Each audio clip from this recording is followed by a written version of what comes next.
Okay. So, we're going to be checking volume levels as normal as we start these. Always got to check volume. It's smart to do. Just smart to do.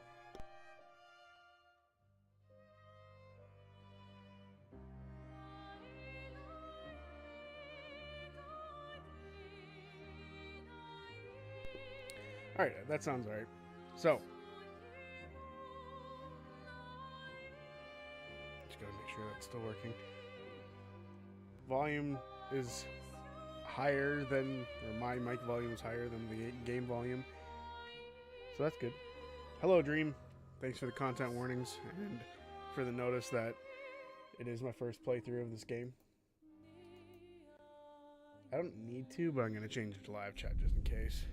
So it's been a minute, but I have done some off-screen grinding. Just for the purposes of making the stream go by a little bit faster. No, or not faster, but easier. I've collected a couple of items in between some stuff too. There was another like challenge thing. I forget exactly now what it was, but I think I was able to get like more clothes for everybody. But right now everyone's in expedition outfits because that's the most fitting. How you doing, Dream? I can now... Oh, never mind. That's not the right spot.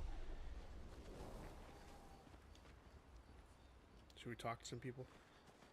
These two have been sitting here for a while. Hello, Bick. Wanted to quickly say hi and hope you have a good stream.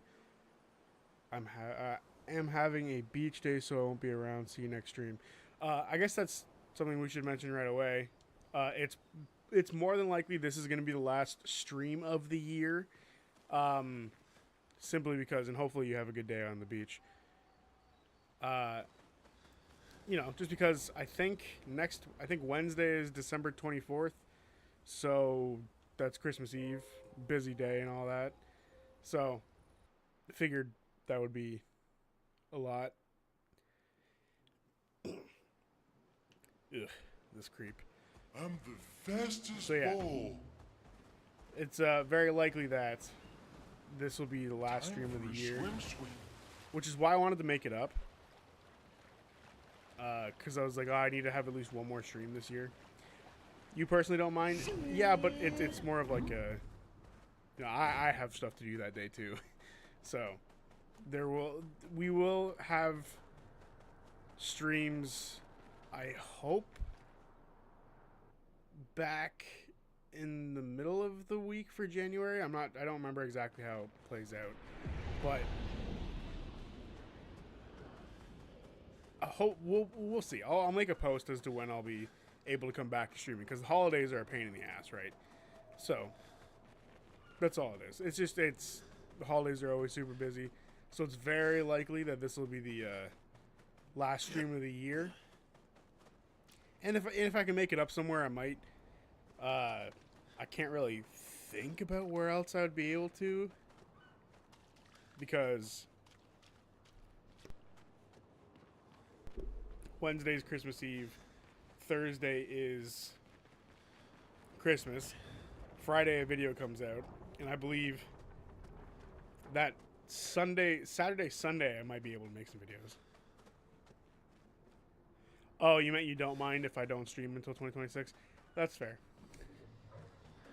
I'm glad that people don't mind.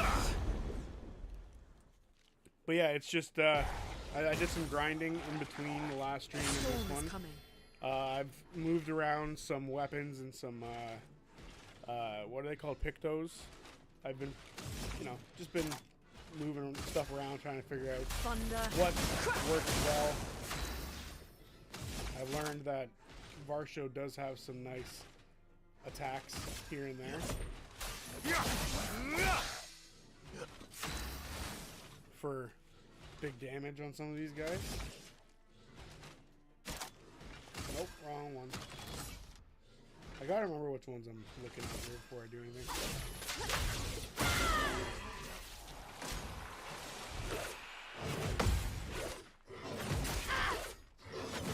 I'm like, oh, I've been practicing. Still misses my parries. Parry it.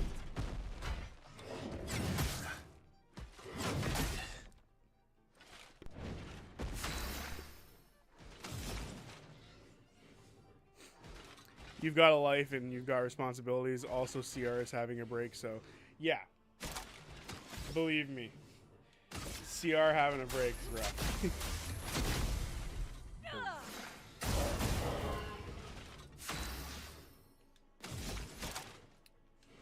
It's not that bad. Like, I have lots of ideas for videos and stuff, so that's fine.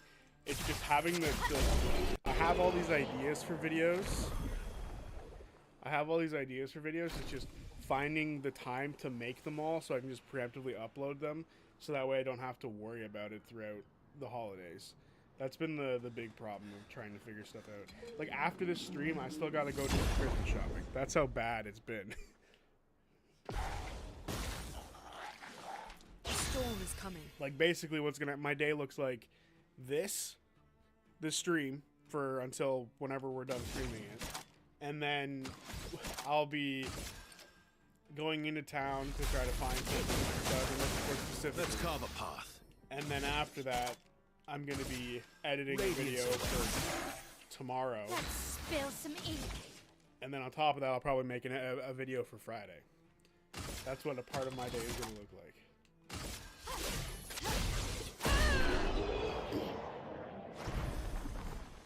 You're getting better though, yeah. I mean, like I said, I did practice. At least this time, they gave you a date of when they'll be back. Thank God, right? It really, like, them doing that makes it so much easier for me to be like, okay, I have to prepare for this. Like, this is all the stuff I have to figure out and get ready for, which is so nice. As opposed to just being left in the dark until then. Oh, getting left in the dark is rough.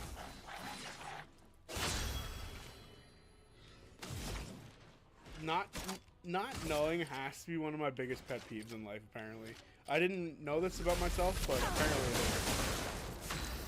Like, I like having information. And it's not like, it's not like I'm owed information or anything like that. Like, no one owes any of us any information. But it's nice to have.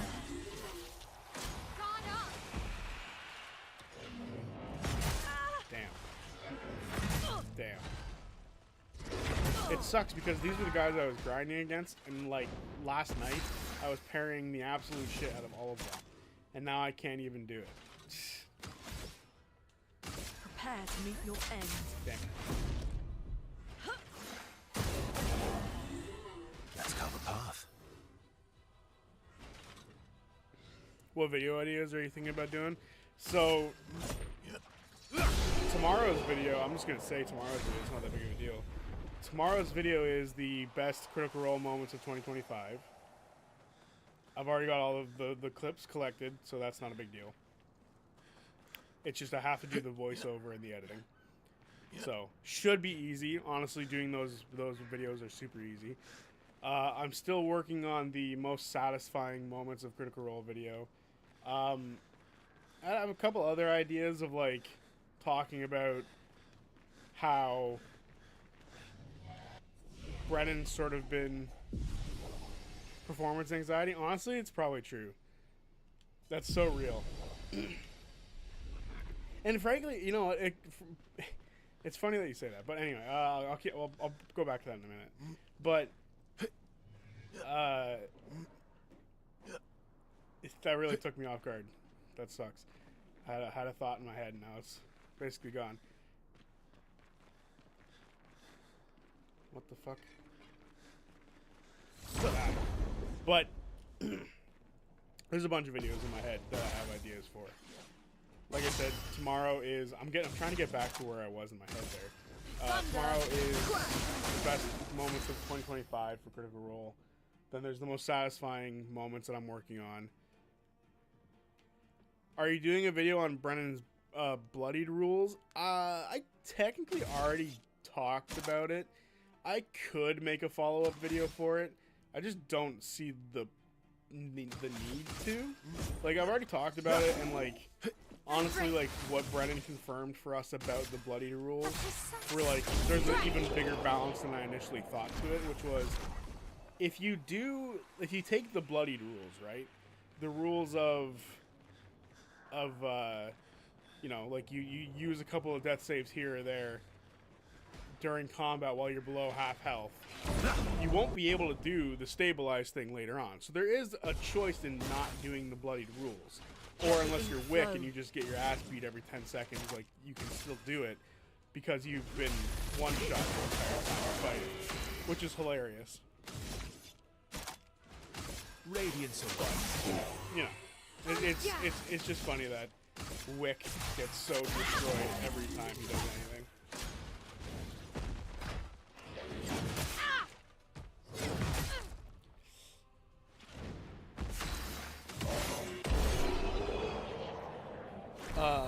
But yeah, I already technically made a video on that, so to make a follow-up video, while it would make sense for me to do from a certain point of view, I don't think it's necessary to do so. Useful. But if I were to only make videos because they were necessary, I would never make videos. So, it's a balance I have to strike.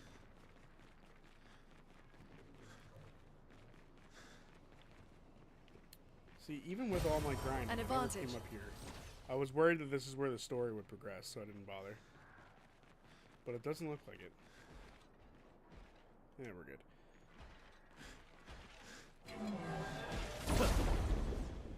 I am still trying to figure out how to make the ranking Critical Role DM videos too. Like, I'm still very concerned about how that video will end up looking, so I'm a little nervous about it still. ready to strike. I also wanted to make a video defending Abria because she's still getting so much fucking hate that it makes me mad.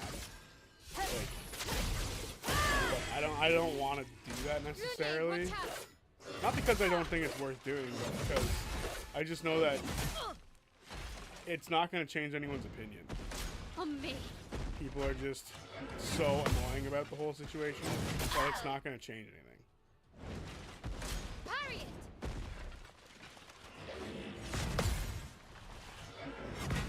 I'm more likely to make that ranking DM video, and at the same time sort of defend Abria. That's sort of where I'm going with that whole idea. But it really depends on just like when I can do that. Well, the target's one guy at a time now. Shit.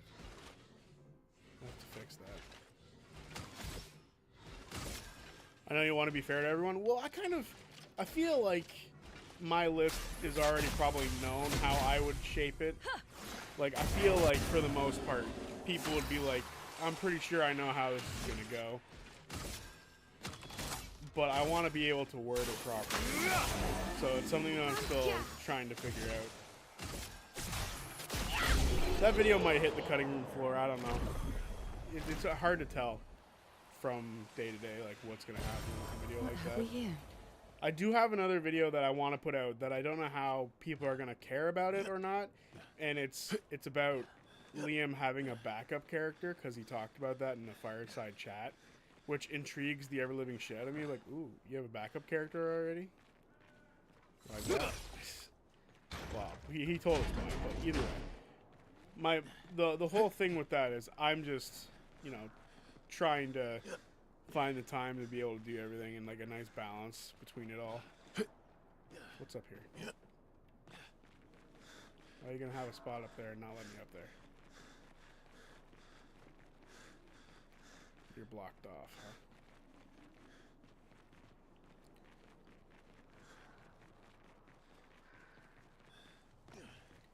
Yeah, that ranking video might end up becoming like a combo with the defending Abria video. But I don't know.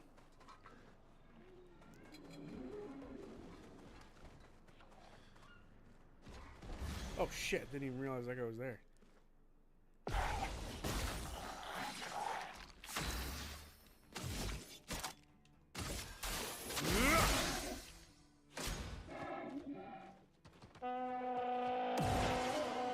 I must have killed that guy so fast in the past that like I didn't go don't recall that move at all. And I still need to figure out these gradient fucking counters. Careful, man. Verso. Holy.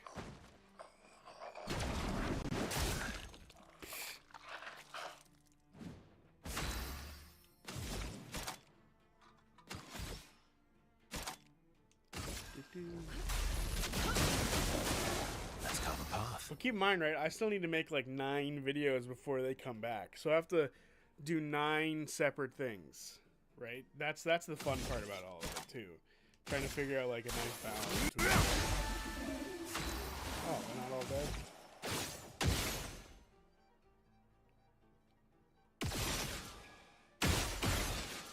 Hello, Knack. Nice to see that you're here. Hope you're doing better. I am. That was unfortunate. Like, I woke up that day and was like, Brace oh, yourselves. this is not good. Come on. This guy like has the exact same wind up for his gradient attack that he does for his regular ass attack. Quake in fear. I think defending a Bria as part of your DM video, if you end up doing it, is the best method of defending her, because making a whole video on hot take a Bria isn't a bad player will paint a target. Well, yeah, I agree. And I've talked about this before, but when I made that video for the one thing I would change about Critical Role, I made that video, and I made obviously it was a very clickbaity thumbnail, right, with a Bria being Storm there. is coming. And I ended up talking about like the positive stuff that I believe Abria has done in the past, Thunder. and like how I think they should change it to make it look more like what she's done. Are we talking about Abria or what is going on? Oh, we're just talking about like videos, video ideas that I have for in the chamber for the next couple of weeks, and how I want to make a video defending Abria because a lot of people are comparing her to the worst person in Critical Role history, and I think that's bullshit. But I don't want to make a video separately based on that, because I feel like I can do it within another video about ranking all of the Critical Role DMs. So I'm sort of in this weird spot of trying to figure out what I want to do with that. But I remember getting a little bit of criticism for the thumbnail I made about that, saying I was one comment full on called me a racist. I was like, you're shitting, you're full of shit and you think I'm a racist. It's really stupid. I'm on your side and you're coming after me. It's like, Jesus. It was funny. That comment alone put me off the conversation altogether, if I'm being real. I really want to see a full video of most likely classes and theories about Robbie's backup character. When did Robbie talk about a backup character? Careful, Verso. Did I miss a video? I know Ashley said, I saw a clip of Ashley talking about a backup character. Okay. Let the ink flow. But the only person right now that I feel like actually has like backup character intentions is Liam, because Brennan basically told him like, oh, I kind of want to kill your character off to bring in a new character.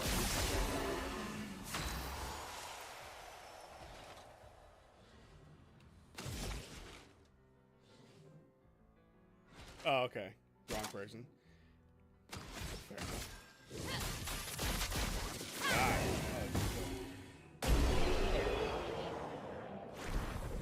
So I actually think she is a fine player, and I guess she is probably a fine DM if you just play with her, but not a great DM as a spectator. You see, it's a nuanced conversation that I just don't think a lot of people are prepared to listen to. That's part of the issue. I do think there's a large portion of the fan base that like is just hating to hate, and it's unfortunate because of that. But you know, it is what it is. I'm not gonna try to convince people, which is part of the problem. There is no convincing a lot of the people, right? And I feel like most people on this channel are in the same boat of like, she's not that bad. I know there's a handful of people who said it like, oh, I don't really like what she's doing, which I get to a certain extent. Like, it's understandable. Like, Go. there has been some moments where even I was off put. Like, I even put I even said that, like, in the moments that pissed me off video. She's done a couple of things in the past that pissed me off, but that doesn't make me, like, despise everything she's ever done. Like, I've praised her a million times for some of the good shit that I think she's done in the past. Like, those post-game zingers were awesome. I was always looking forward to those every single time a session would end. Like, when a session would end, I was like, yes, here we go. A zinger. Time for a zinger. And we would get it, and I'd be like, oh, yes, that was awesome.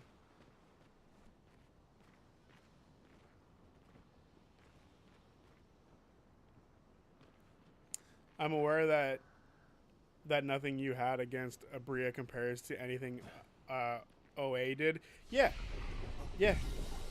No, nothing she has ever done, or nothing that anyone has ever been, like, upset about her for, has ever been as bad as some of the worst shit that Oren Akba did. I think that's how you say his name. Everyone keeps telling me, like, oh, you say it this way, you say it this way.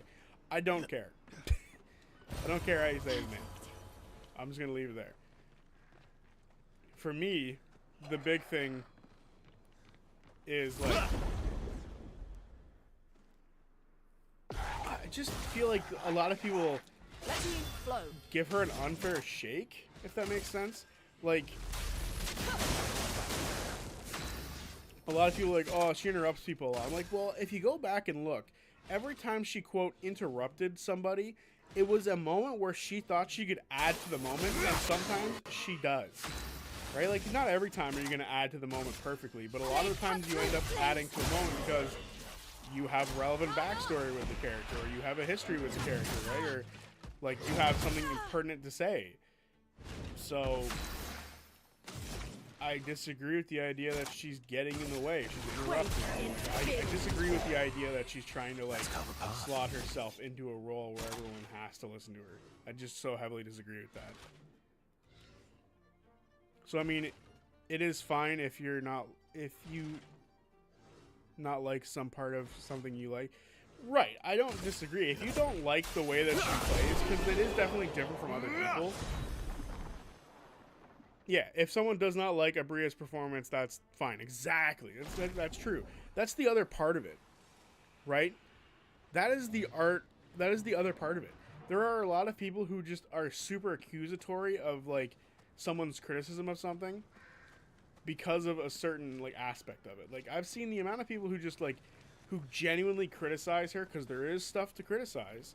Like, there is constructive criticism that is thrown her way that is totally valid, and people just go, oh, you're sexist, oh, you're racist. Like, that's not how you have a conversation. Abria and Matt's moments stand out to me by what you said there. Exactly. Like, where she specifically, like, there was a moment where Matt's character Julian was introduced, and she's like, oh, the minute he shows up, the fucking flowers that I've made die. Like, that's fucking metal. Like, the fact that she's like, oh, yeah, this is how I feel about your character, and then the flowers die, like, that adds to his introduction so much. The idea of instantly that we're supposed to be put off by this character. Like, instantly we're like, oh, we don't like Julian, apparently, and nobody else does. What's going on here? Perfectly, like, she interjected herself into the moment, but it was very well done. If you don't like certain aspects of her characters, that's totally fine. I don't think anyone's going to disagree with that idea. Like, if you don't like the fact that this mother left her child, that's totally reasonable. That is an irresponsible move. That makes you look like a bad person. And she admits that. That's part of the character. Right? So, I don't know. I think there's a level of give and take that a lot of people just don't allow her for some reason, but they'll allow other stuff. Some people pointed out too, like, on the other side of the conversation, some people have pointed out, like, if we're gonna talk about Abria, like, distracting and interjecting and all this sort of stuff, we need to talk about Sam doing it, because Sam's been doing it for years with his cup or his mugs or his gas canister or his shirts or his stuff like that. And I'm like, there's a bit of a difference there. There's a difference between making a running gag that's happening outside of game that's funny versus like interrupting stuff in game. But I understand where you're coming from in making that comparison.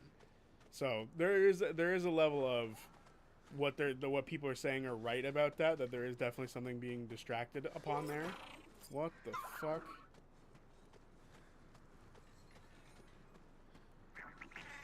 No, don't go that way. I definitely don't want you to go this way. But I will fight this guy.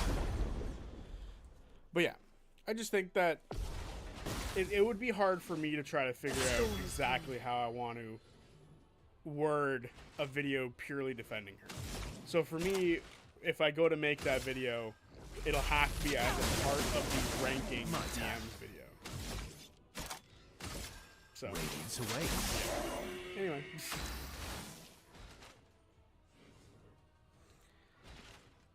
So I've not watched last Friday's episode. Probably watch it tomorrow on YouTube.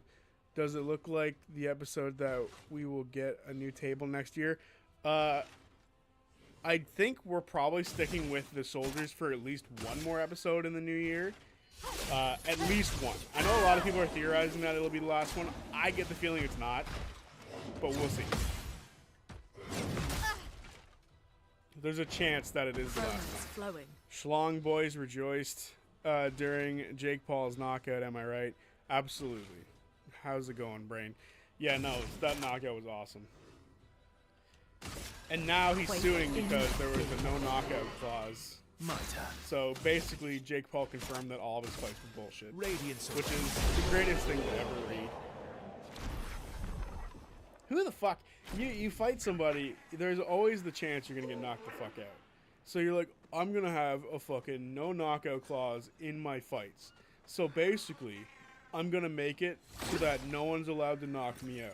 That way I always look good. Which is so dumb. Like, you want to be a professional boxer, brother. You gotta fucking box. You can't just fucking make it so that half the people box you and the other half don't or whatever. Like, ugh. Don't even get... You've put me down a angry spell here, Brain. Just instantly, like, ugh. He will flee in 3 turns. You're outmatched. I have to break him.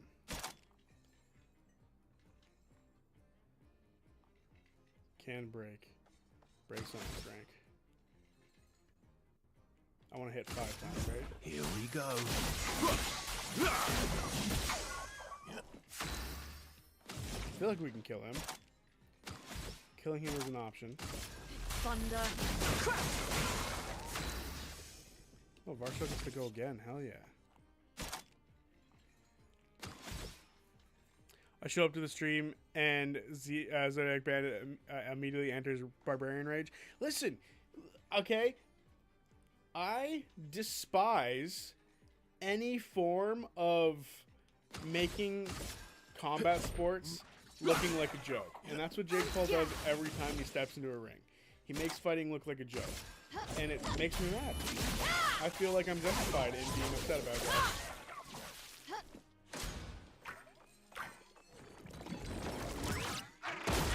And you could tell, like, if you watch that fight, brace yourself. Oh, we're all exhausted. Oh shit. If you watch that fight, you will see Anthony Joshua not throw a single punch or not throw a single, like, actual hard-hitting looking punch for the first 4 rounds. And then in round 6 or in round 5, he finally starts throwing some heat. That's what that fight was. And it's because of this no knockout clause bullshit. How are you going to be like, I'm going to be one of the best fighters in the world, blah, blah, blah, and then say, but you can't knock me out if we get in the ring. Sorry, I don't want you to hit me very hard. It's just fake shit. I saw the news about Paul versus Joshua and instantly thought of you. It's just, And what pisses me off about it, right? I don't know if anyone here is a bigger boxing fan than an MMA fan or anything like that. But I'm obviously a bigger MMA guy. Like, I love MMA. An I advantage. train Muay Thai. I want to start training more jiu-jitsu and shit like that. But I hate any time where someone has the capability of making the sport of either boxing, jiu-jitsu, Muay Thai, MMA. I hate whenever it gets made to look bad. And it always fucking happens because of this goddamn clown. Like, it's so annoying. He constantly pisses me off. Emily, Expedition Wolf 41. My bag's getting weighed down from all my kills. Maybe I need to pick smaller trophies.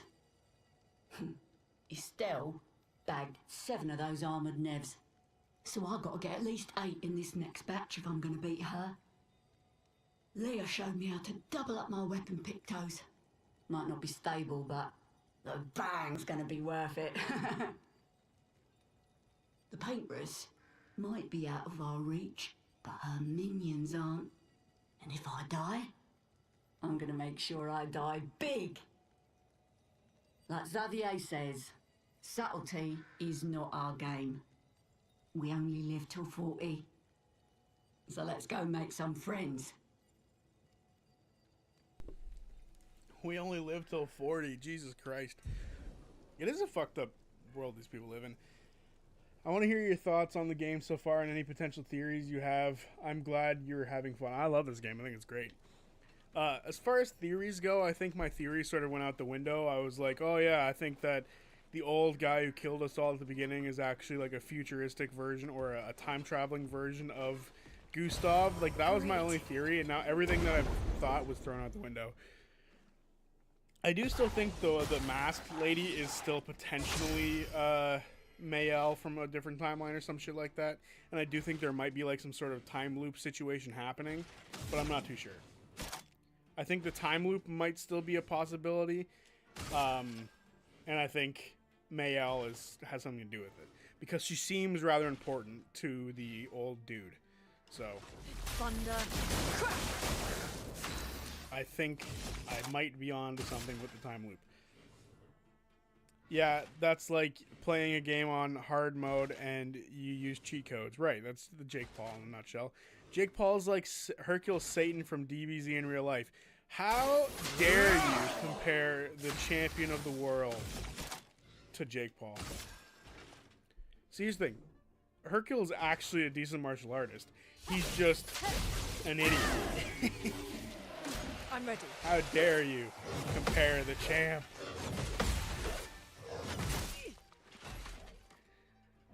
I love Hercule. But that's I guess if you really wanted to be like, if you wanted to compare them, that is a fair comparison because he does try to bribe people. But I would say the true comparison is that he's like Hercule Satan if he was unlikable. If Hercule was unlikable. You know what I'm saying? Because Hercule is likable. Everyone likes Hercule. He's great. He's the savior of the world, man.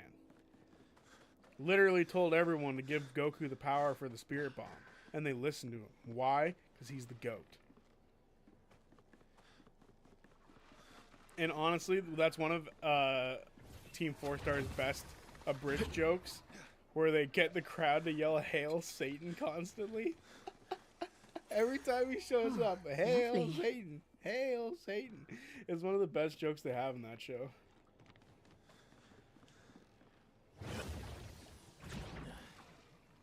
But yes, I get what you're saying when you're like comparing Jake Paul to Hercule. It makes a lot of sense. Do I like it? No. Does it make sense? Yes. This guy looks intense. Nice. Die.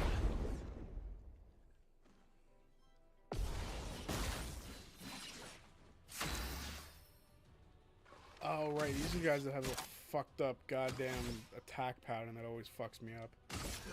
Here we go. Okay, he Careful, seems Mael. killable. Ouch.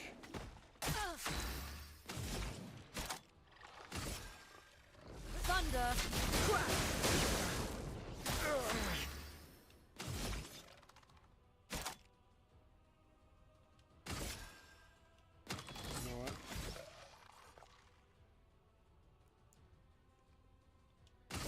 Part of me wants to heal.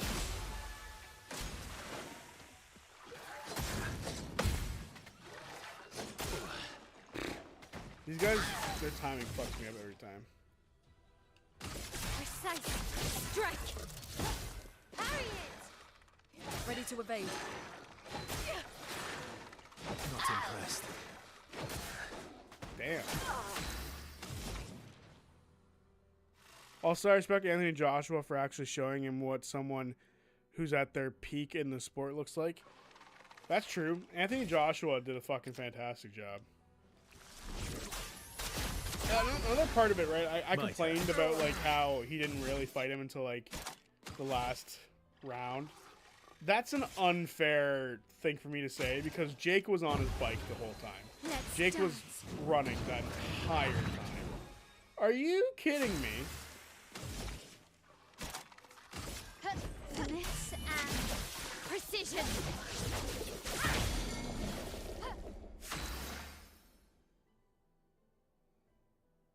I'm secretly praying for a Paul versus Joshua trilogy. It won't happen. Not after Joshua beat him so bad that he basically quit. Or not that he quit, that he's suing him. Right? That's what's happening. Like, Jake is suing him over the fact that he beat his ass. Like, Jake is a bitch. There's just no other way to put it. It's always two. Bang, bang, and then he goes.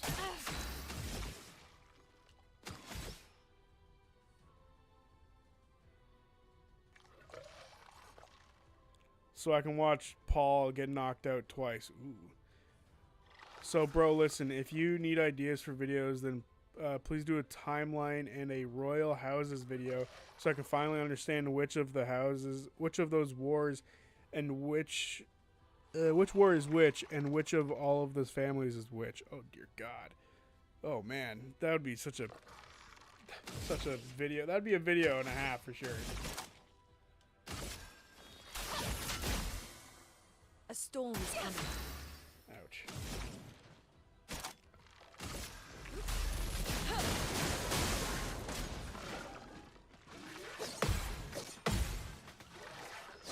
Damn it. We couldn't get the last one for the counter. I am not a fan of him doing this much damage to me.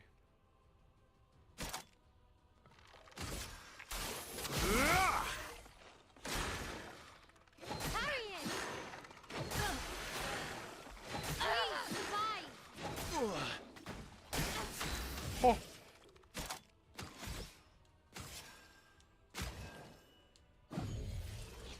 Hell back up.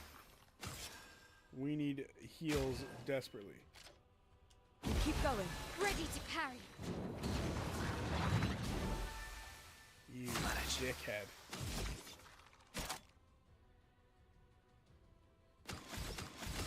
Let's go do a basic attack. Did a lot of damage.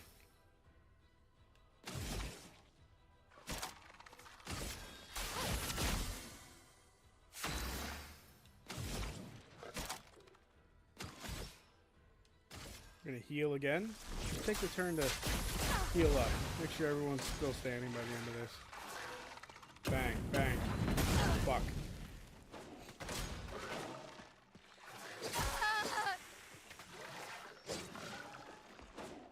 Okay, he's almost broken, so I'm gonna take the chance to do it here. I will reach out in a minute. I just gotta make sure I don't fucking lose A storm here. is coming. Merci. The dance begins.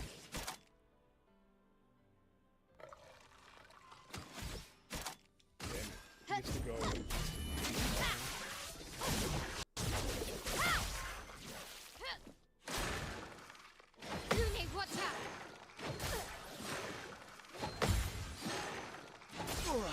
My turn. That wasn't so bad.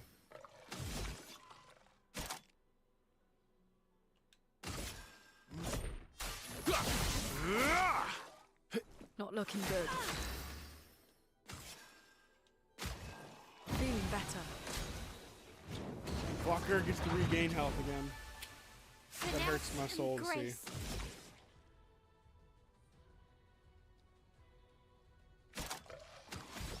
Precise. Strike. Ready to strike. I need to deal a lot of hits. Here we go.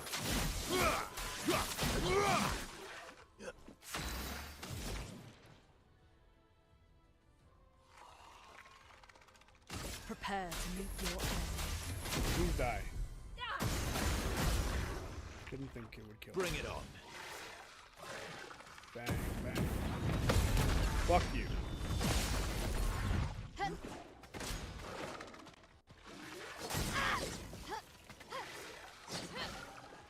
Just gotta spam dodge apparently, and it'll work. At the end of the day, spam dodge, you'll dodge. Finesse and precision.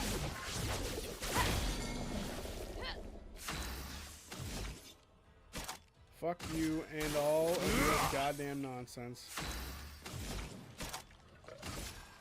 Thunder. Careful, Verso. Ready. Careful, Verso.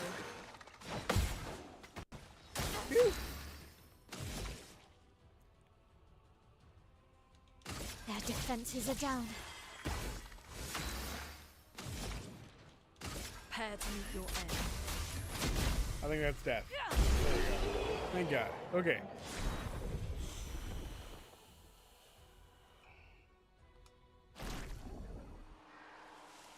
Cool. A weapon for a character we don't use. The amount of times that I'm getting weapons for her is so infuriating to me.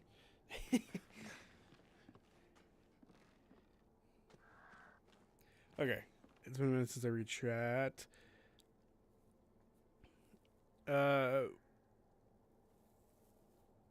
3 more times where Jake keeps trying to rematch and gets KO'd every time, and he tries to bribe Anthony each time and it doesn't work. That'd be fucking hilarious. That'd be so awesome. I'd love to see him get knocked out. My memory just got jogged and I haven't seen all of the most recent episode of CR, but in the prior episode it was revealed that souls are stuck at the door to the afterlife, and druids are capable of taking these souls and having them put into animals. So at Theozi's death, it's possible that the falcon that he saw is where his soul was put.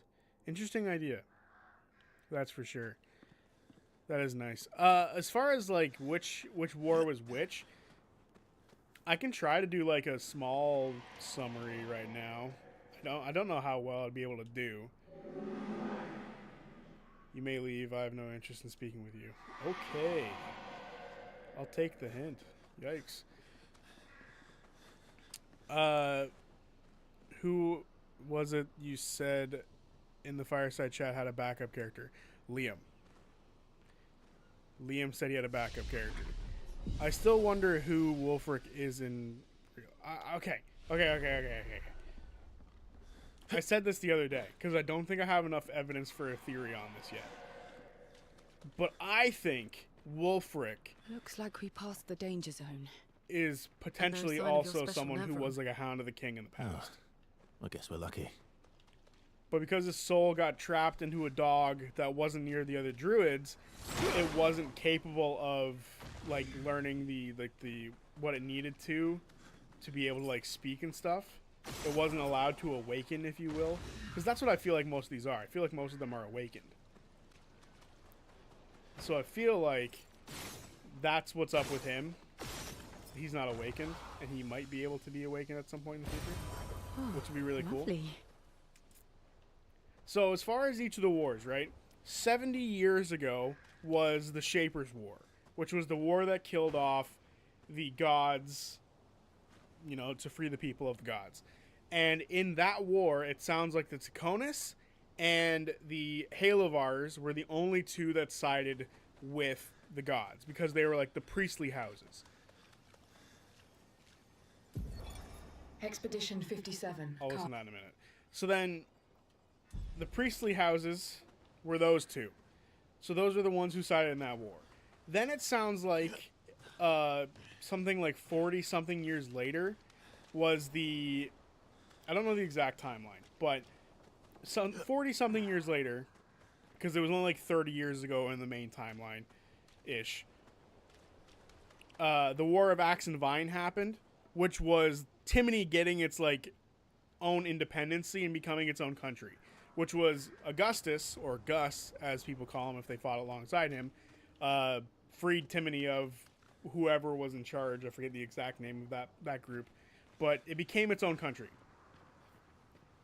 So then after that was the Falconers Rebellion, where it seems like, and this is where things get a little hazy about what exactly they were fighting for.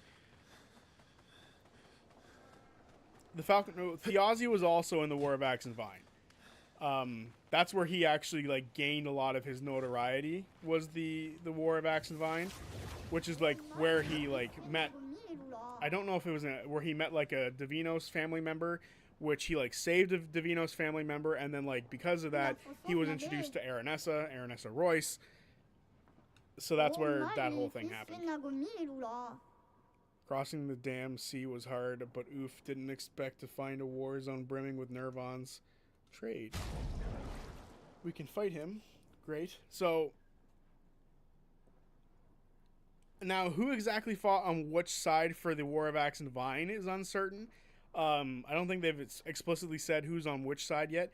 However, it does seem like the Taconis was maybe on the opposite side of like the Divinos, the Royce families. So maybe those are the only ones who were involved. But as of right now, those I think are the only ones who seemingly have been confirmed to be involved in any form or fashion. Yeah, the cold open in episode 2 was the Falconers Rebellion. My question is, what exactly was the Falconers Rebellion fought against? Was it to remove the Sundered Houses from power? Because a lot of them were in power. That would be my guess. Is that like the rebellion was to sort of like reposition what the because there is the rebellion, what the fuck's it called? It's the council, effectively. There's a council of like rebellion members from back during the Shapers War, who is like filled with a lot of members of the like the Sundered Houses, and the Sundered Houses have too much power. So it sounds like to me that war was fought to reduce the power that the Assembly has, whatever their name is, I forget. The Revolutionary Army, I think. So that is what all of that is about. And did Julian did defeat Thjazi when and for what then? Also, Brennan said that the Sundered Houses are allies, but they fought each other during the Shapers War. They teamed up after the Shapers War. Yeah. So that's why they're called the Sundered Houses. It's like even Brennan said in a previous episode that they fought. A lot of them fought against each other during the Shapers War, but then they came together later. So maybe even all of the Sundered Houses fought for Timony in that time to hold power. Yeah, they came together to like be like, okay, so we all lost a bunch of things here, but we're all still rich and powerful. Let's work together and keep that rich and powerfulness. That's what that is. The Sundered Houses, meaning the broken houses, is because they fought on the other side of the war, and then they came together as a team.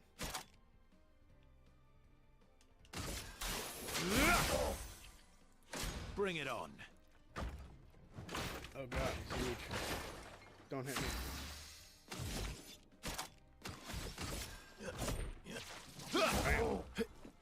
Oh well. Shit. How come their load up is so long? Crazy. Yeah, they wanted to hold their power afterwards. But even then, it sounds like they sort of fought on other sides of the war a couple of times, depending on which war it was. And then for the Falconers Rebellion, none of the Sundered Houses backed the rebellion to, like, reduce their power. Because for obvious reasons, they're not going to do that.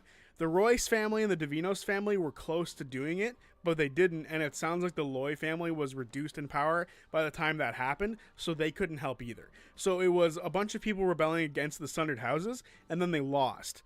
That's why Thjazi is such a problem for a lot of people, because they look at Thjazi as, that guy almost killed us once, he's going to try to do it again. Which is why Casimir was like, if you can't, like, if a day isn't like coming that is better, don't tell people one is. Like, if you don't know a better day is coming, stop telling people there is going to be another day. Like, that's what his whole point was. For fuck's sake, I'm so bad at countering these fuckers. Let's cover path. But yeah, Thjazi was a dangerous person to the Sundered Houses because he could easily, very easily, take away their power. Okay, so when did Julian defeat Thjazi and why did they fight? Well, I mean, Thjazi was a criminal, so Julian probably could have just come across him at any point in time. Now, I get this theory. I've got a theory that Thjazi let him beat him. Because if Julian beat him,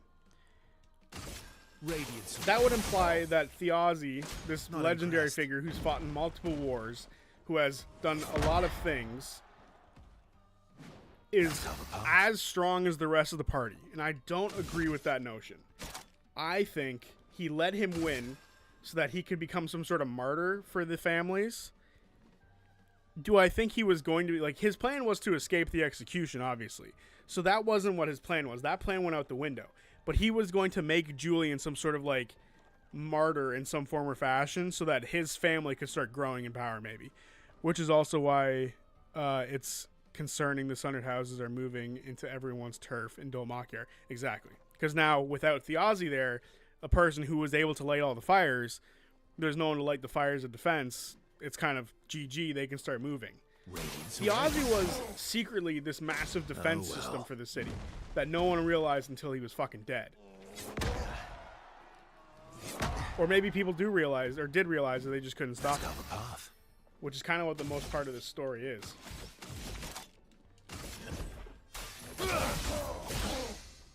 God damn, if I could just counter one time, this fight would be over. Gotcha. So, I don't have all the details yet because I feel like we're still learning, so bear with me if I messed up a few things, but I do feel like I've got the gist of it all. I also think Julian doesn't understand that Thjazi actually loved him. Maybe. I do not want to part with my secret stash, but you dueled me good. Have a look-see. Cool. Oh, new clothing. Hell yeah. We buy clothes whenever we see clothes. And weapons. Invert on self for 3 turns. What is that? I definitely want this. And this.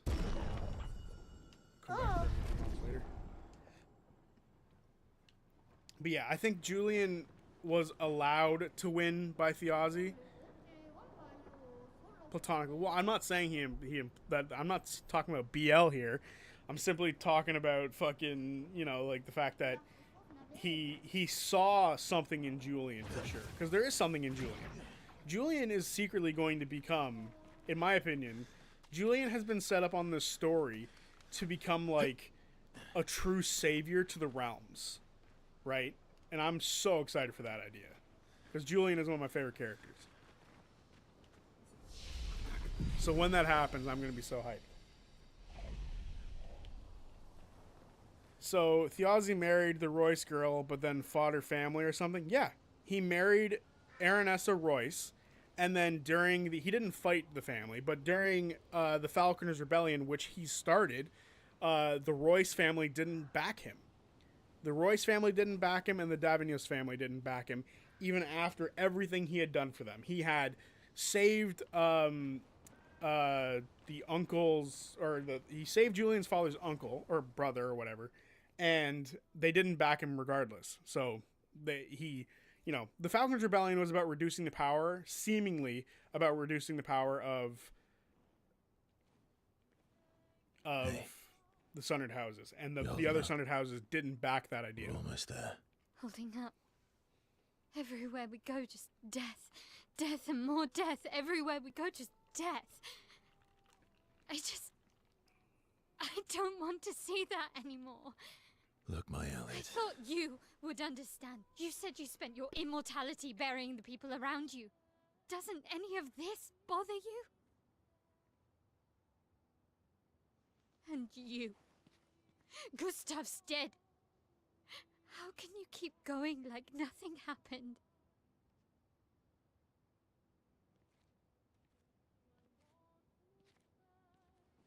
We need to continue. Why do you... Mael. You know what we must do. When one falls,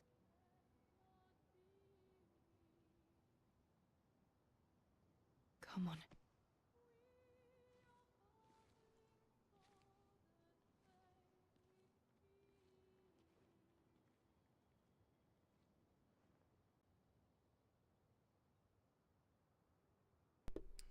I wonder if a lot of this rhetoric was around when Varsho was younger. Like, if he was... What the fuck? If he's like, what are they talking about? Why do they keep saying this? Oh!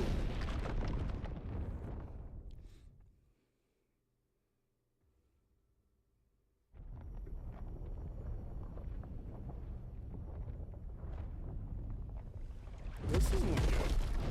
Oh, this isn't a vision. I thought this was a vision. Is she, like, actually in a river of blood? That's disgusting.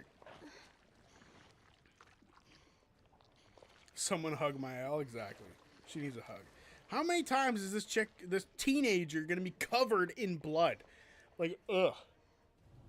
Oh, in a 1v1 situation, I'm assuming. Oh no, Varsho's here. Cool. Alright, Varsho. Merde! Are you hurt? I'm fine. Was that thing wearing an exhibition, like, crest? He's like, got the, like, the little thing on her chest there, the little design. That thing was on that thing's chest too. Ready? Or it's just very similar. Well, it's not. We're not all fighting him. Like, CL's not even going to be in the fight. My turn. He saved Julian's cousin. Yes. Yes, indeed. That was the relationship I was looking for. Couldn't remember which one it was. Danger! God, how are you supposed to tell on the first time fighting these things what their fucking attacks are going to look like? Let's carve a path.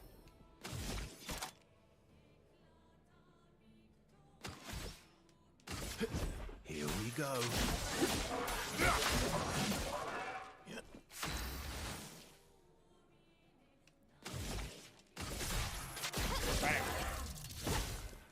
Parry it!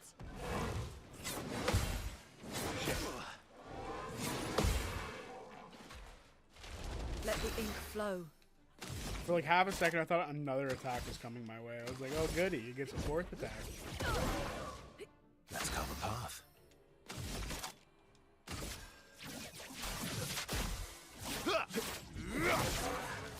Oh, he's weak to that shit. Oh, and break. Let's break! A storm is coming. Lightning dance! Oh, wrong button. Oh well, still do the Ready job. to strike.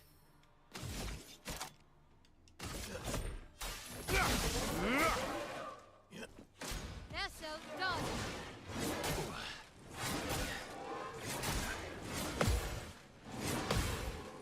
Okay, got a couple fairies in. That's all that matters sometimes, you know? At least one.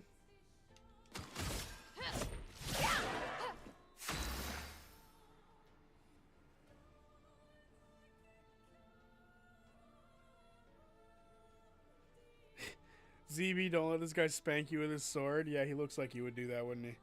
I do not want to end up like Casimir. Thank you very much.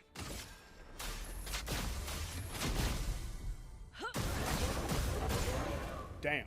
They're so done. Oh shit, it was a jump one. That explains why I couldn't parry it. Path. Alright. Time to cut you down.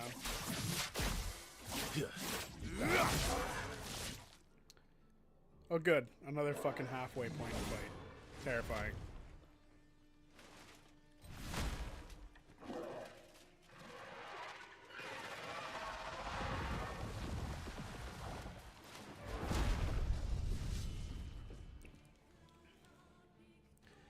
Oh, it's Pontiff Sullivan.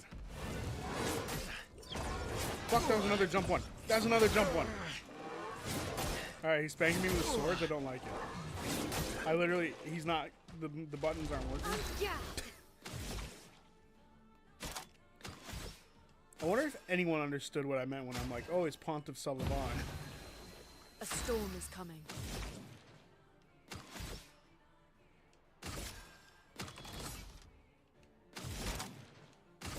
Thunder. Any Dark Souls 3 enjoyers here? On me. Fuck. Oh, double fuck. Dark Souls, Dream did know it. The one thing I still, the one thing I really want to know more about is all the different death relics the Aussie was looking for and stealing, like the Halfling Death Angel Coffin and the Elf Stone. Yeah, that's I think that is going to be the Seeker's plot, I think.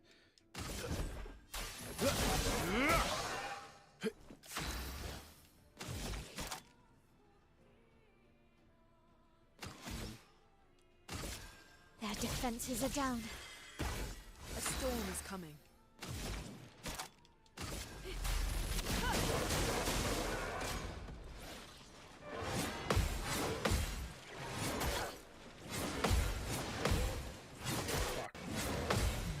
How many attacks, bro?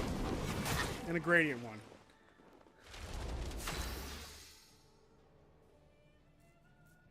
I still think that the reason that Octus' family wanted the Aussie dead is that he tried to work out how to create a new afterlife again, or something to weaken Octus' family. That's definitely a possibility. If we're looking at like all of the reasons someone would want to collect like death relics, that's a good one.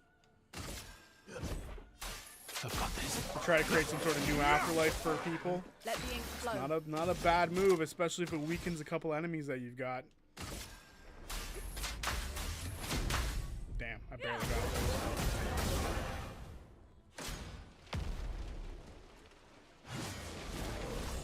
it. Excuse me? Oh. Alright, he is literally slowly turning into Pontiff Sullivan over here. Finesse and precision.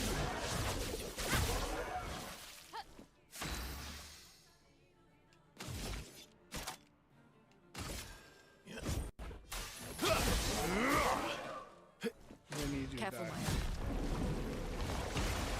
Inverted to the expedition. What does that mean? Parry it. God damn it, the stupid jump thing. Fuck you.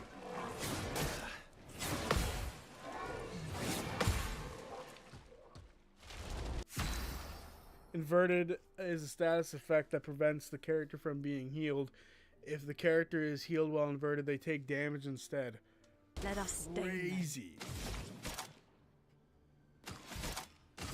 Thunder. I'm pretty sure that Lune over here has an ability that allows her to heal off parries, so she's probably going to get fucked up soon.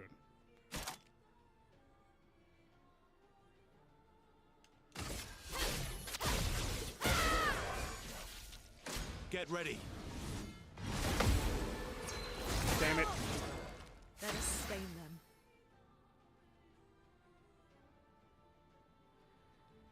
I think he was trying to open Fairy for Thimble as well.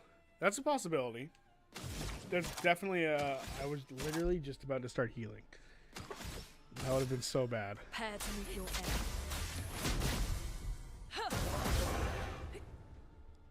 How long does inverted last for?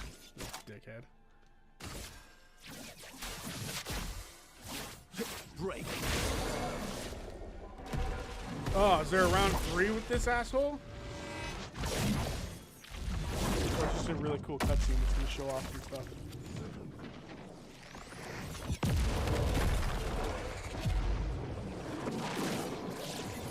Bam!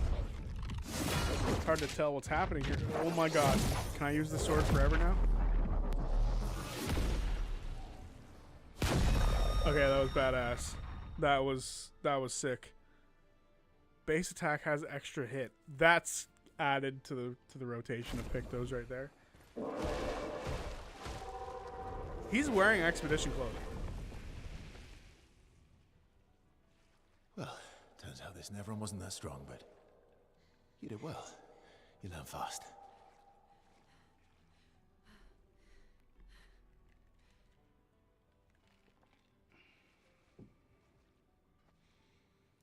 All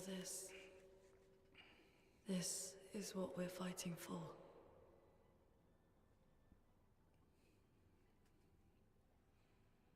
The endless sea of dead people.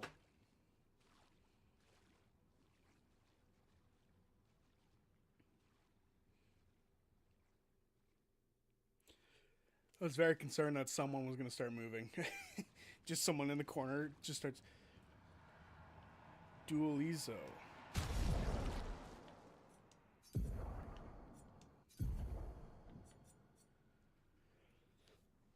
Play again after a base attack. That just sounds disgusting. We'll need to change up our strategies a little bit.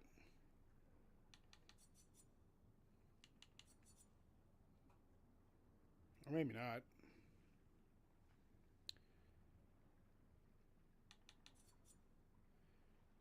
I'll definitely need to power it up. So we're going to have to find a way to do that soon. For now, we're going to keep that one on. For his wife as well, she also suffered without the Fae. Absolutely. Ew. So we're just in this blood tunnel now? That's awesome. Yeah, this place is giving me the heebies.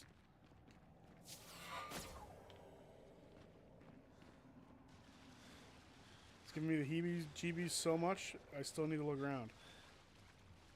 Just in case. I bet you this looks horrendous on stream. Alright, there's nowhere else to go. Good, they were smart. They didn't want you to like stay down here for too long.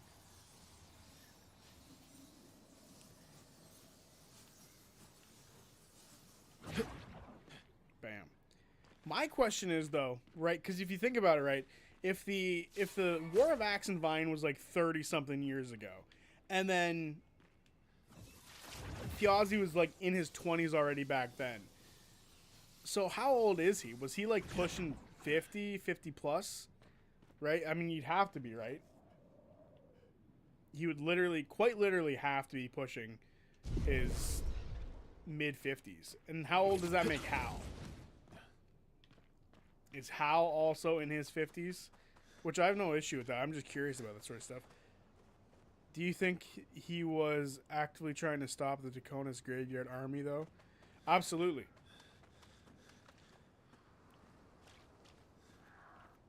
I mean, Hal is his older brother. He has grown-up kids and gray hair. Is Hal older than Thiazi?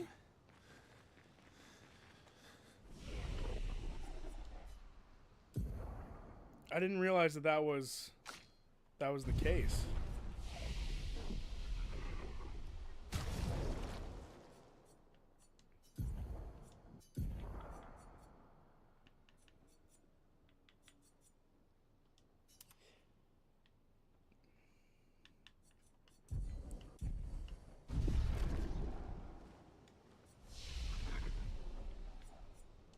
Is he actually older than him? Because that's news to me. For some reason, that's news to me. Why is agility so high? So we just reset. We have 1 million red coats. If this is a good weapon for him, I kind of want to just play into it.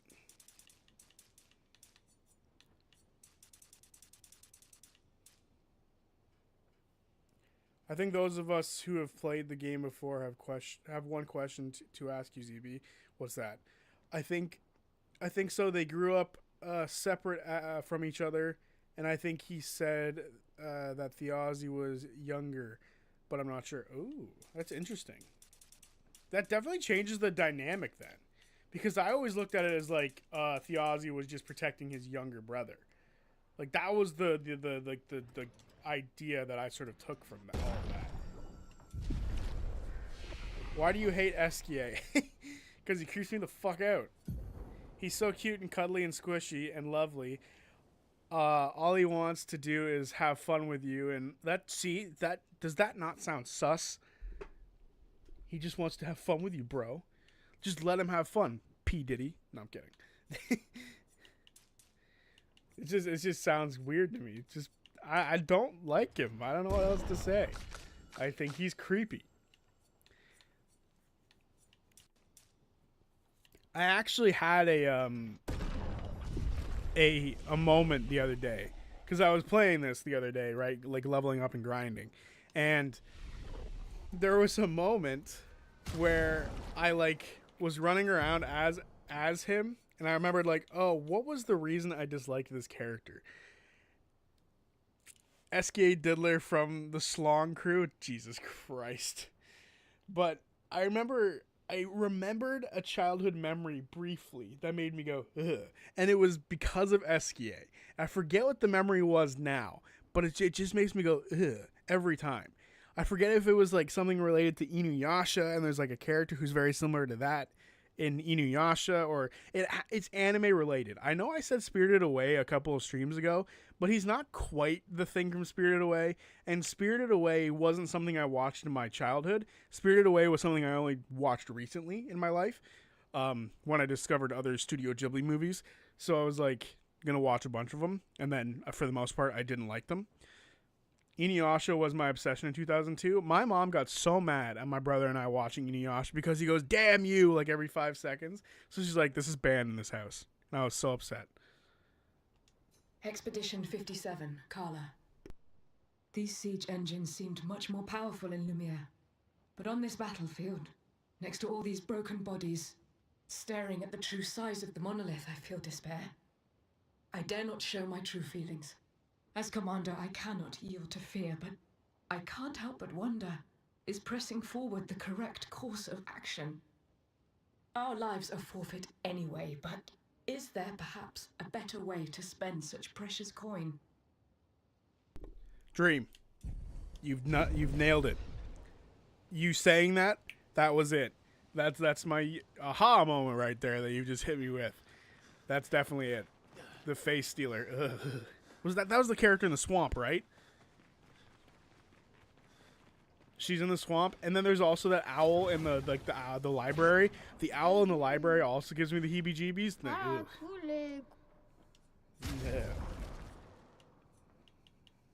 He can give me a bunch of these, right? I'm just gonna buy his entire stock of stuff.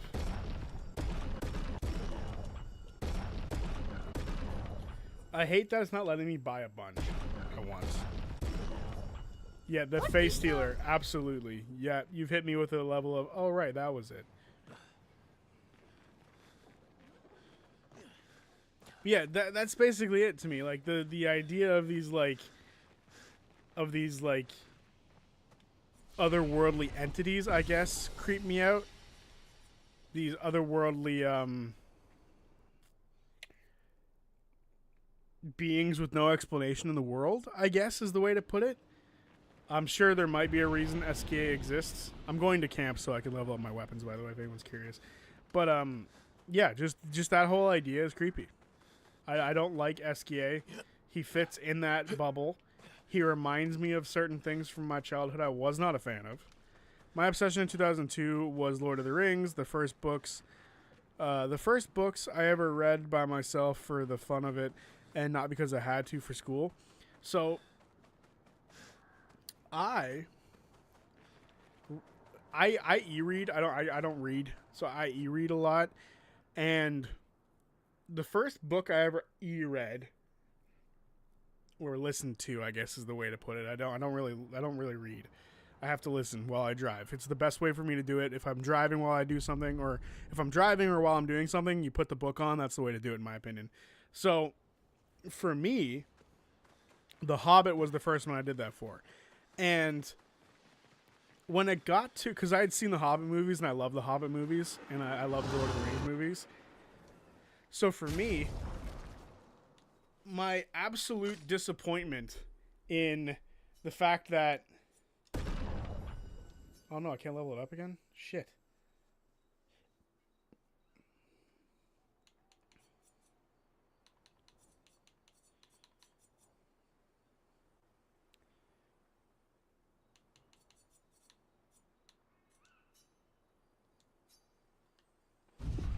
I need to see if this is much bigger. My absolute disappointment in the Hobbit came from the fact that we're just gonna use it anyway. Screw it, looks cool. Came from the fact that the battle portion of like the movie just isn't there, which I was so looking forward to, and then it's just not there. It just gets skipped over, and then certain things happen. So then I was like, okay, well, let's see what the Lord of the Rings is like. I hear it's a better book than The Hobbit compared to like the stuff anyway. So I started listening to it. I'm like, how in the hell have we not modernized this book a little bit? The way he talks is insane. Like the way that Tolkien writes the books, Expedition Zero left nuts, 67 years ago, nuts. which would make you... About 100. Tell me about the fracture. I'm not going to get much sleep tonight. I remember listening, and I was the voice actor for the book that the version of the book that I'm reading is Andy Serkis. So Gollum, so he's like really over the top with it a lot of the time. He's pretty good. But dear God, the amount of singing, the amount of weird descriptions of stuff. I have never heard the word queer get thrown out so often than listening to Andy Serkis reading these books. And it was so insane. I was like, what is happening? But the fact that there isn't like a modernized version of these books where like some words have been changed, where needless stuff gets cut out, is really weird. Because there is a lot of weird stuff that just doesn't serve a purpose. There's a moment in the book, and it's in the first book, where Tolkien describes this tree. And they get stuck in a tree or something. I forget exactly how it works. But they get stuck in this tree. And it's just the hobbits. They get stuck in this tree or near this tree. And he describes like the history of this tree. And like every root the tree has. I'm like, why are you wasting an hour on this tree? What is going on?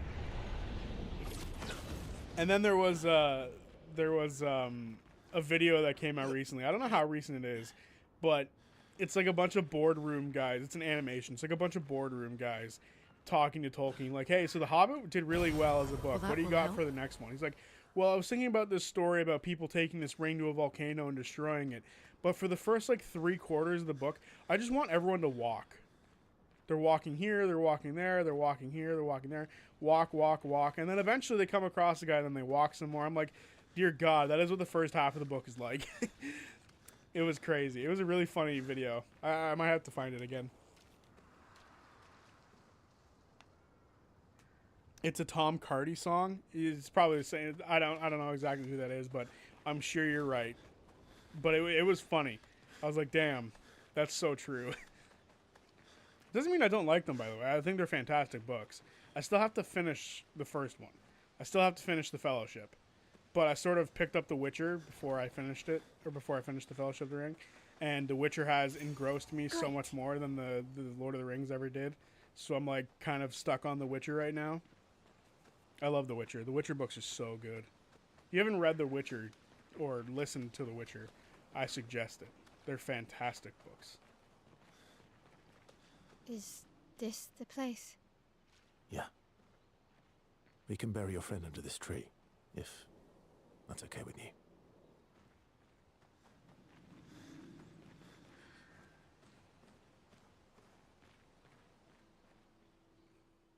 God, why is SKA here?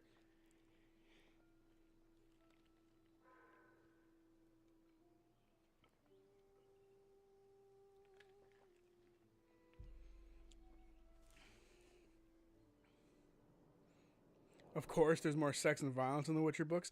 I just think they're just more modern, and they're a little easier to listen to. There is still some questionable shit that happens in those books, but yeah, it's definitely more of a modern read than Lord of the Rings. Lord of the Rings is hard to listen to because of how like old English it can be at times.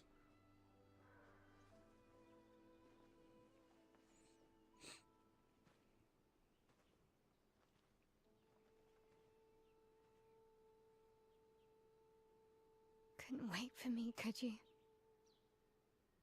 I wish we could. Rest easy, Gustav. I'll finish what you started. The paintress, Renoir, they will pay. No more dome. Just open skies. I'll save them, Gustav. Emma, your apprentices, everyone. You can leave it to us. You were always there for me. I'll save them.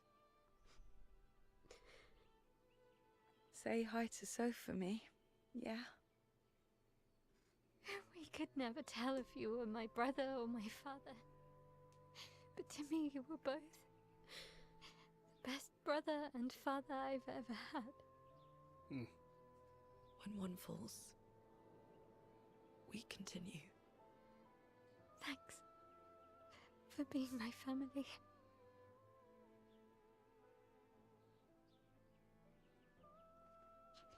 See you in the next life.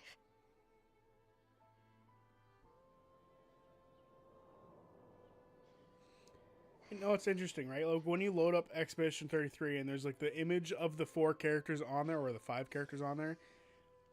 If you think about it, Gustav and Varsho have a very similar silhouette, which is like another really good way they hid the change between characters. It's really interesting now I'm thinking about it.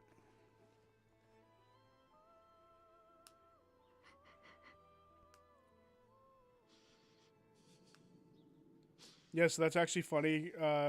Actually, since I read the German translation of The Lord of the Rings, which is much more modern than the original Tolkien version, I imagine. Maybe. And I don't even know if what I'm saying is true.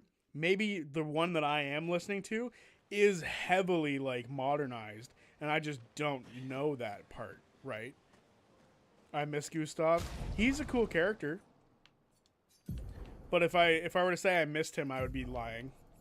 Because I think Varsho's really cool. What is this outfit? That is metal as hell. There. We're losing all the expedition stuff. We're going to be normal-ass people except for Varsho. He's going to be an expeditioner still. Although I don't know if the Met Gala over here is normal. Or what is that? What is that? The big, like... Is the Met Gala the one that everyone gets all dressed up for and acts all weird? Also... This one gives her shoes, so she's no longer walking around on bare feet. Also, baguette.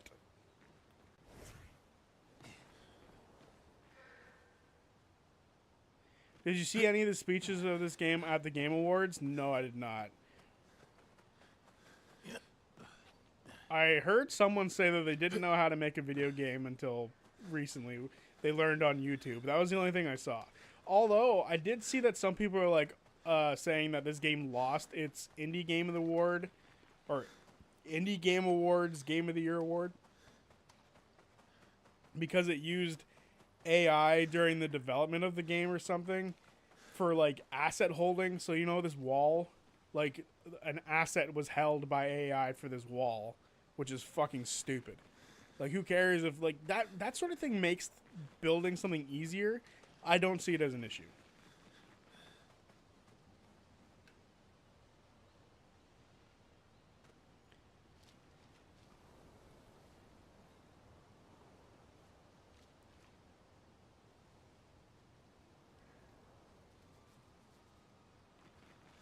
I did.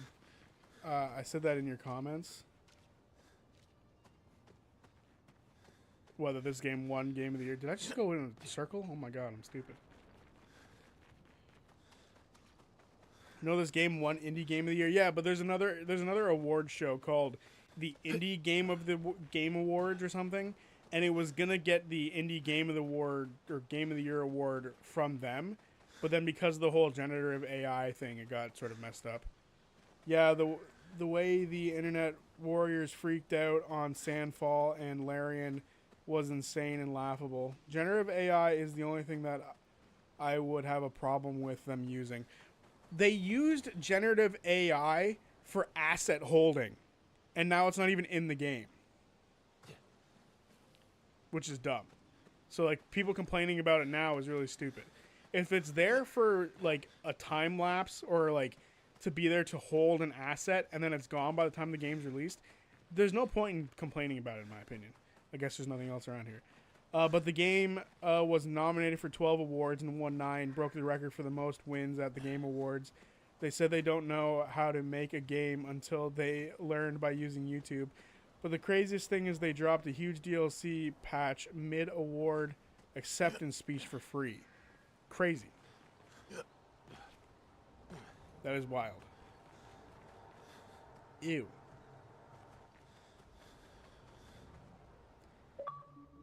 Oh. We've made it through the Forgotten Battlefield. Back at camp.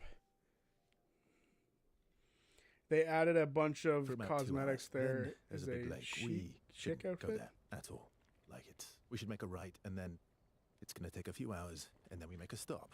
We get some rest and some food, and then from there, we head north to Monoko Station. Why there? To recruit my oldest friend. We'll need the extra firepower, because our next goal will be to take down the Paintress Heart. Her heart? Yes. You can't just stroll up to the Paintress. The chroma there is far too dense. It erases anyone who gets close. But if we destroy her heart, the barrier will fall. Okay. So where is this heart? What does it look like? What it looks like, that I don't know. But I do know that it's somewhere in the center of old Lumiere. You found old Lumiere? Yes. So it's true. Before the fracture, our Lumiere was part of a larger city on the continent. I've traveled with many expeditions. I was with the 58th when we found old Lumiere. But Renoir erased them before we could get further. And I don't know much more. All right then. Let's go meet your friend at Monoko Station. And then, we'll take the Paintress's heart. Laren really got screwed by the reporter that reported about the AI stuff. Explain what the whole thing with Laren Studios is about, because I have no idea. Because I heard about the Expedition 33 stuff, but I didn't hear about this. Do they use AI for Baldur's Gate 3? Is that what the issue is? This game is about to get so good. It's already been pretty good there, bud.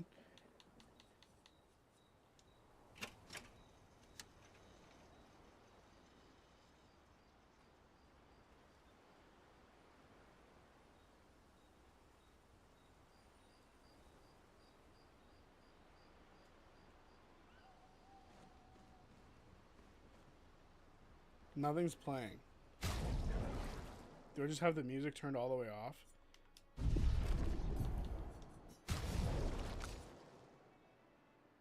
Oh, now music's playing.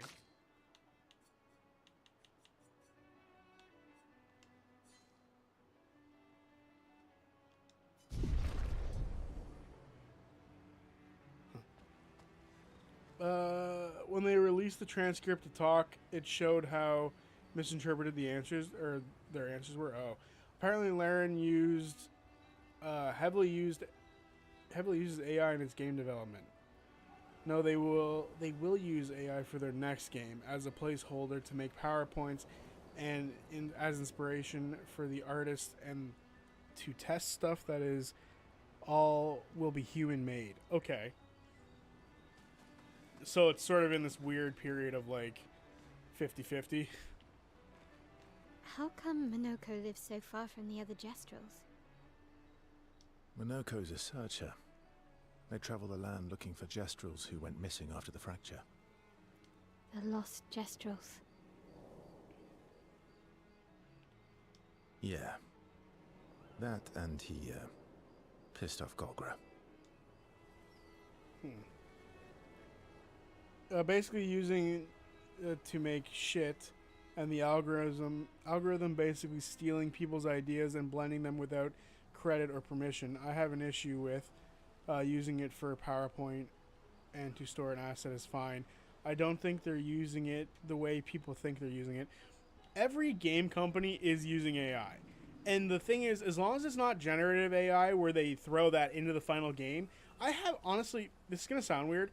I have no issue with someone, like, using generative AI to, like, make an image and then show somebody else and be like, can you make a better version of this image?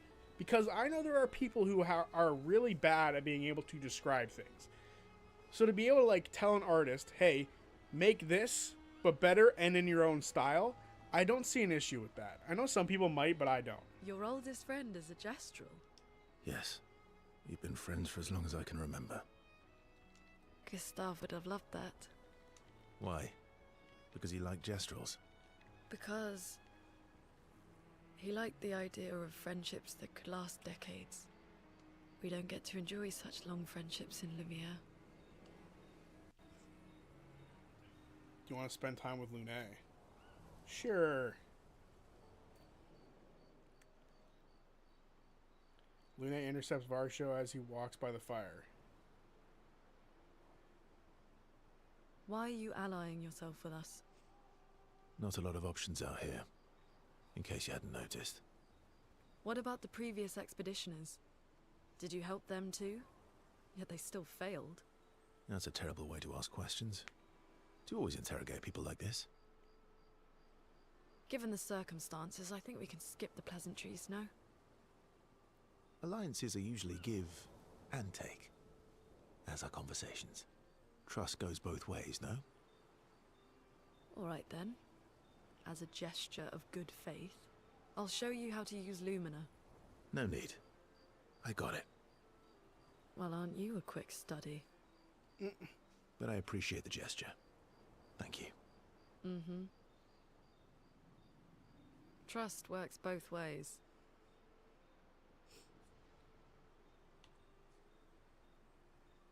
All right, as a gesture of good faith. All right. As a gesture of good faith, I'll answer 3 questions. Choose wisely. Ooh. Only 3. Someone's a bit greedy. That's 1. 3 questions with 3 follow-ups. You're really pushing this. I think it's reasonable. All right. Go for it.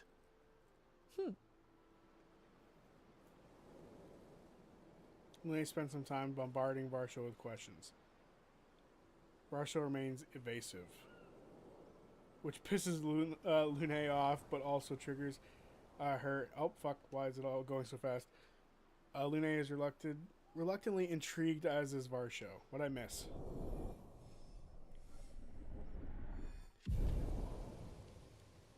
See, I should have. When the interrogation is over, they go back to the others. It's funny, right? None of that relationship stuff popped up when Gustav was here. It's almost like he was gonna die. Yeah, the fact that Laren is hiring people instead of letting people go shows that that people do stuff. Exactly. Swen, is that how you say that guy? The boss of Laren said they actually hired a lot of artists because of other companies let them go because they don't need them anymore. Yeah, because they're using AI. Actually, the adventure part of the game is now over. This act and the rest of the acts are just rom-com simulators where you start a family with either Lune or CL, because the last one's not an option. Right, how far up the what's mountain rom-com is CL? Minoko Station? Will we see snow? Not too high, but yeah. There's usually snow. Fantastic. Oh, right. There's no snow in Lumiere. No, only in books and paintings. It's almost as mythical as Gestrels. And just as fun. And sometimes just as deadly. You want snow? Look out my window, bitch. It's everywhere. Oh. Really? My husband was obsessed What? with the idea of snow. I can't wait to see some. That you will. Do you want to spend time with CL? She's a husband? Or had? Varsho approaches CL, who seems open to talking. You seem less stressed than the others. Is that your conclusion? After your extensive observation of our team? Yes. There must be better uses of your time than analysing our stress levels. Well, it's important to understand your teammates. Says the mysterious stranger who has yet to share much about himself. Then consider this my attempt to be less mysterious. Oh, is that what this is? I'll trade you a story for a story. Quite fair, I think. I'll trade you. A story for a story. Quite fair, I think. He says it better than I do. Well, there are stories, and then there are stories. You first, then. Something epic, then, full of battle and danger. Something unusual, then, strange wonders and mysteries. Let's go with that. Something unusual, then? Strange wonders and mysteries? A bit impersonal, Not really how you get to know each other. I don't think that's worthy of a trade. No. Tell me something dark and melancholy and personal. Ooh, going straight for the heavy stuff, huh? If we're going to share, Strange woman.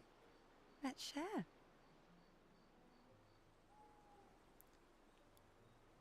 Story for a story, right? We'll see. Varsho and CL spend a few minutes arguing whether CL should also share. CL continues to tease Varsho, who remains evasive. Varsho and CL relationship grows a little bit. Great. Everyone's relationship's going up.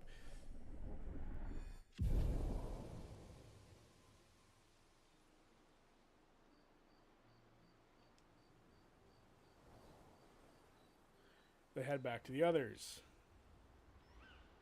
God, I don't want to fucking talk to him. I think it would have been neat to have seen Gustav's relationship level with everyone before that he died. It would have been a great visual storytelling. Clipping, look out my window, bitch. Look at the snow it's out. It's ridiculous. So we definitely go for the hot flying magic lady, right? Now that she's finally wearing shoes. Fair. CL getting more out of Varsho than Lune is my Roman Empire. Have you found any lost Jestrels to return? Talk to him. Oh, Lord. You want me to talk to this big bastard? I'll show you the Jestrels that we found. We found a couple. I think it's been a minute since I've gone back to this guy. There's one. There's two. I think there's a third one somewhere. Yeah, there he is.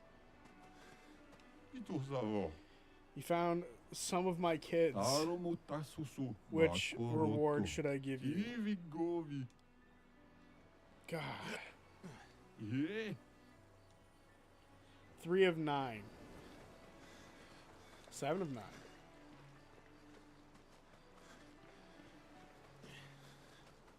Talk to him. Fine, I'll talk to him. That was sad. Yeah. You were sad. Yeah. You were thinking of Julie. Whoa! Well, not just her, but... Yeah. Want a hug? Yeah. I do. Don't, Varsho. He'll eat you. Do you want to spend time with SKA?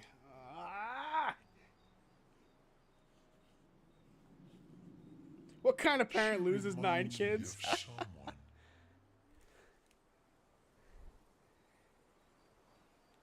She reminds me of someone. Who, Mayal? Who? Mayal? Have I met her before? Well, you also thought you knew CL. Oh, but I do. Wait, don't I? You're the one who says all humans seem the same to you. Sometimes I feel like I know Sometimes I feel like you know everyone. Sometimes I feel like you know everyone. Oh, well. That's because you're all cousins. Same, but different. Right, so, maybe it's that. So he's human. Yes. Just like Verso is Verso's cousin. Mael is Mael's cousin. Yes, that's it. He's so stupid. You're so very wise. This character, I hate him with every fiber of my being. You know, that almost makes sense to me. It doesn't. Yep. Verso the Wise. Oh, great name. Oh, can I be Eskia the Great? No, wait. How about Eskia the Brave? Oh, no. Eskia the Great is better. Well, the only the Brave that's allowed to be called the Brave anymore is not the Brave. And then the only the Great that's allowed to be said is Alexander the Great. So you can't have either, SKA. You're just a big ball of nonsense sometimes, aren't you? That's why we're best friends. No. SKA and Varsho have fun talking to each other a bit more. No, they don't. Their bond grows. I hate that he's my best friend in the game right now. This pains me. They talk a bit more nonsense before going back to the others. Alright. Can we talk to Mael? How come Minoko lives so far from the other Jestrels? Minoko's a searcher. We've already A heard lost this. Yeah. Okay, well, I guess that's just rest time, huh? Check up on the others. Mael quietly approaches Lune, wanting to apologize for her behavior on their way to bury Gustav. Hey. Hey.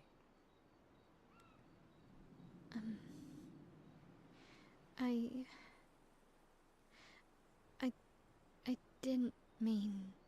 It's fine. I just...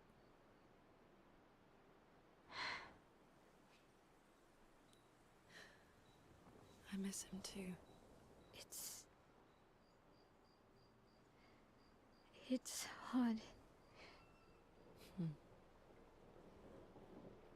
pain we feel every time we lose someone. I've tried many ways of dealing with it. Running from it, sitting with it, compartmentalizing it. But what I needed was to use it. To use everything. What do you mean?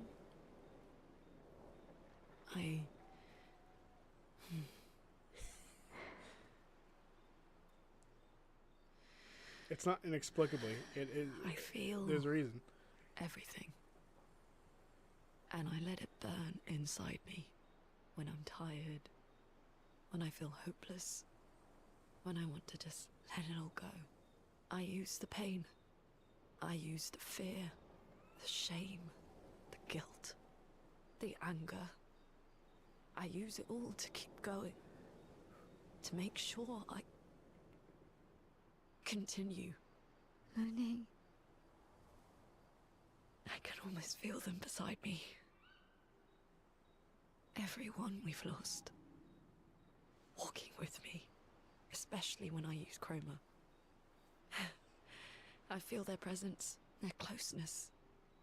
And they help me. You feel Gustav? Yeah. I do. I'd like to feel him with me too. You have an affinity for Chroma too. Try it. Who voiced Lune?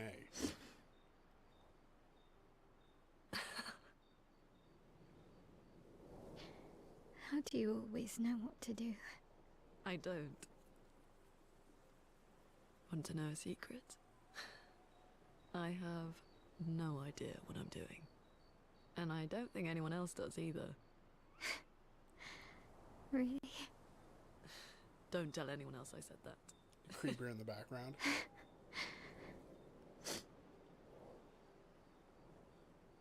Mael and Lune spend more time together in a moment that was special for them both. Well, that's good, I guess. Okay, you want me to check out some of the outfits that we got? See, she is nice to your daughter. You need to go for Lune, Zodiac. Well, that's the question, right? I was actually thinking about that. Is Mayel now the main character of the game?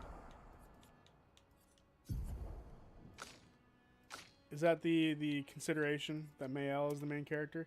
There you go. That's the new outfit that we got, Knack.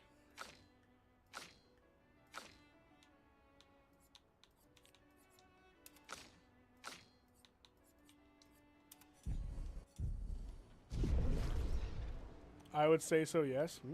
Interesting. There you go. We've got the trolls. There's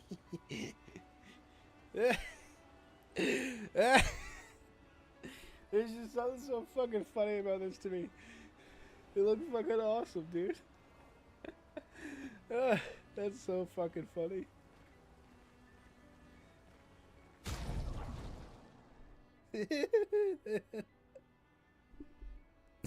They look like they're in the worst band of all time. Okay, let's give them some regular ass hair.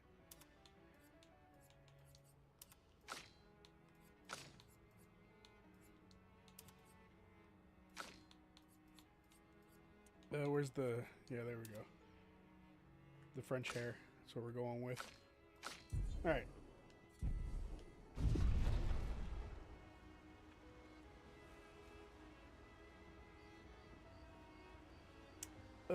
No, the main character is Eskia. Hell no. Ciel is useless. Let her stay as a clown. You want me to leave the hair on her? But I like the what the fuck's this thing called? I like that thing on her head. I think it's funny. Check up on the others. There's still more to check up on. Holy smokes.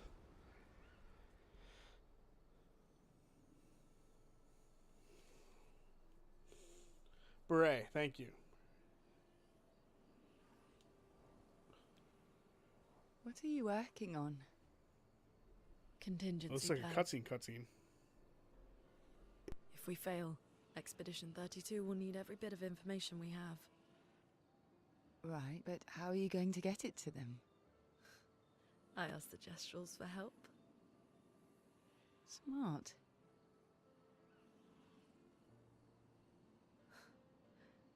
What are the stars whispering to you? Actually, I'm the one whispering to them. Oh? You buried Daredevil, of course. It's There's something my cutscenes. dad and I used to do. Crazy. When I was scared, or anxious, or even when I was happy, he'd say, share it with the stars. When it's hard to talk about things, the stars will understand. That moon's too close.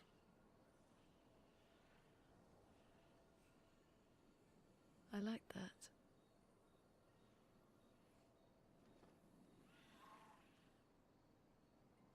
I talked to the stars a lot after he was gone. I remember the night we first met at the Crooked Tower. Right. After the gommage. I was surprised to find you there. I thought I was the only one who knew about that room. I had to get away from the harbour. And those damn petals everywhere. So I climbed up.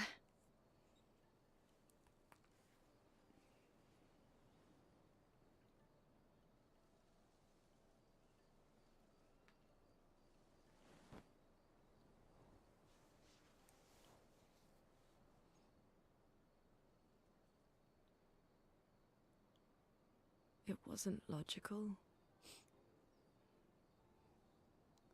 But parts of me really believed my Implied parents and lesbian their boning. expedition had succeeded. There's definitely that tension in the air, isn't there? That they'd stopped her. Then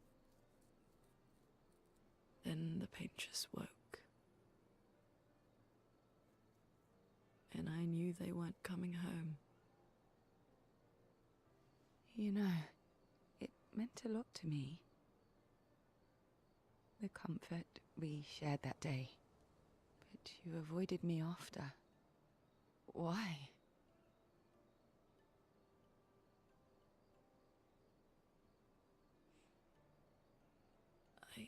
It wasn't personal. I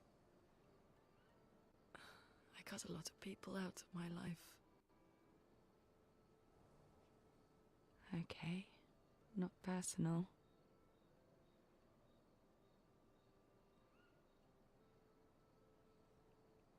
He gifted Dobby shoes. He's Today, free. I knew my parents had failed. They were counting on me to finish their work. I couldn't afford distractions. Friends are not distractions. I know that now. Wow. We're in the middle of nowhere with 1 year left to live. What better time to build friendships? I could use some wine, though. Making friends is thirsty work. There's definitely sexual tension here, isn't there? Like 100%.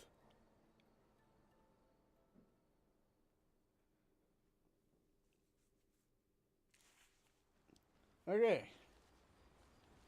Get away from me, you creep.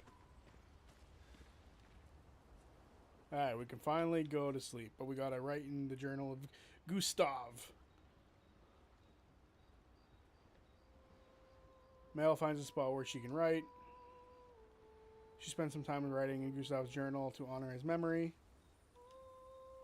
She gathers her courage and writes down about Gustav's sacrifice and how he led the trail. She hopes Gustav's apprentices will read this journal someday. She heads back. She doesn't say the thing.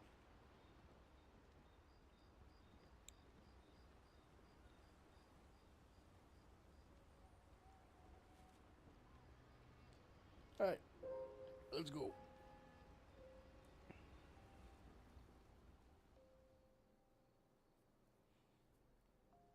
Typically, Lune and CL romance the PC, but Zodiac Bandit's game is glitching. For some reason, now they're refusing to romance his PC and are romancing each other instead. Did I fuck up? Thanks. It really was a beautiful place.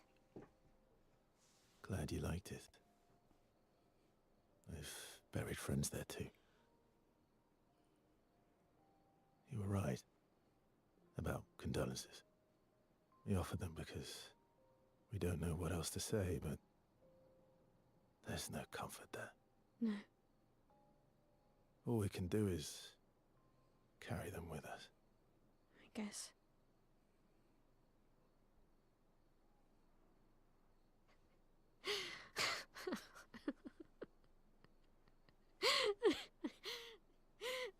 Sorry. It's just wet. Drowning in our own sadness. Hey, why did you join the expedition? I mean, with the Gamage, I understand the rest of the team's decision, but you're half their age. Out here seemed better than in there at the time. It's natural. Wanting to escape a life you don't want. Escape. Yeah. That's what I wanted. But Gustav and the others, they really want to change things. Well, changing your life also counts. Can't always shoulder the world's problems, you know? That'll drain you fast.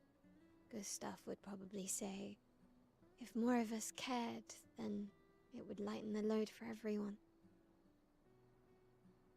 He sounds like a good guy. Wait.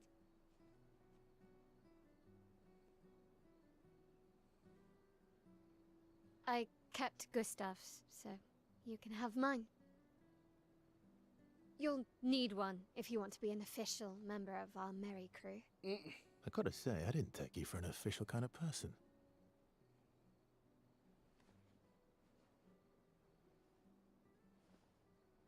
Welcome to the disaster expedition. Thank you. The disaster expedition. That's insane.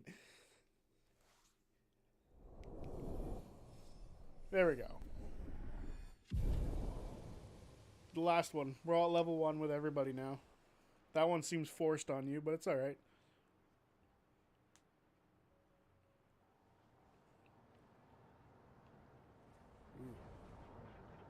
A whole new world.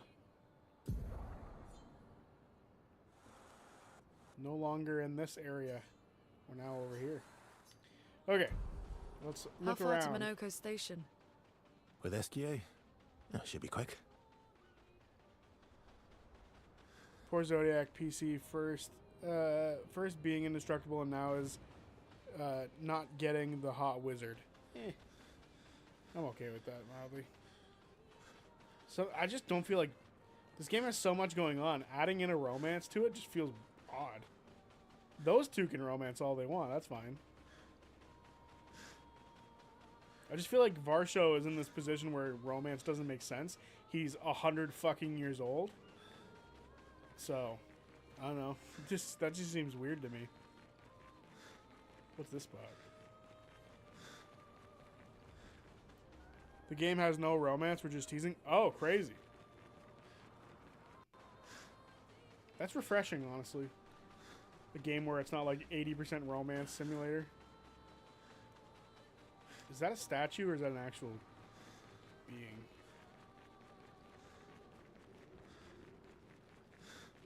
Statue. Thank God.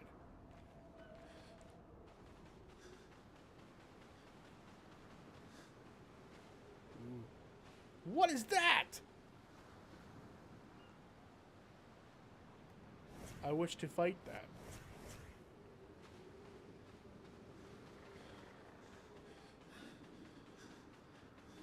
Alright, we move around fast as this fuckhead, but I don't want to do it. What is that thing?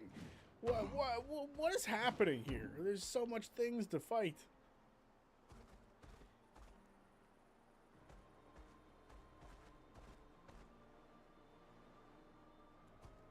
Yeah, if it would have been if you would have been able to save Gustav, then he could have had love, but sadly he died.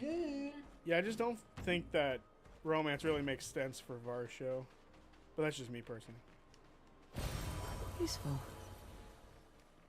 Gustav definitely had Lune on the ropes, though. She was bending over for him at the beginning of the game. Literally, right in his face. Like, that was unnecessary. You could have gone to the other side of that fireplace and done that. But you did that on purpose. And we all know it.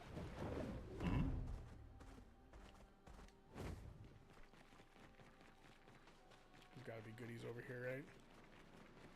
Where's a Gestrel? I want to find some more lost Gestrels. Nice.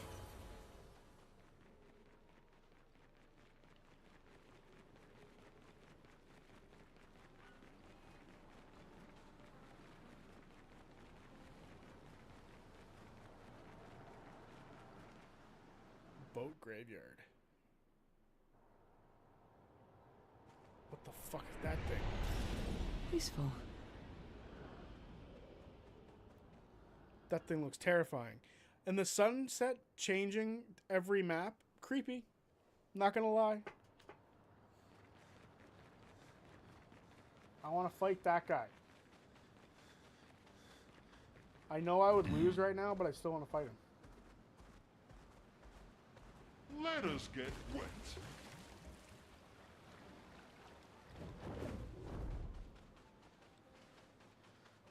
That is strange, though. Normal. I feel like it's an industry like standard at this point, where there's got to be like a million romances in every game, or people get upset. And the fact that there isn't a romance in this game, that's quite refreshing.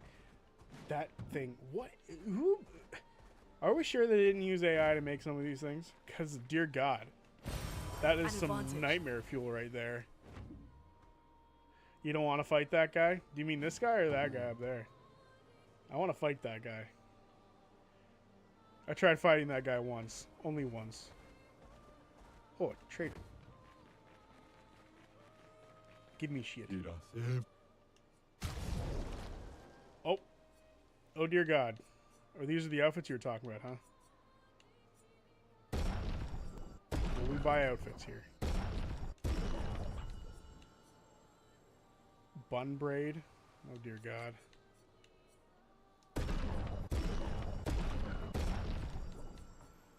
Ooh, there's still another expeditioner to find? Crazy. There's one in the sky and then there's one in the sea you want no part of until you end the game. Oh, crazy. Alright, let's check out the new outfits.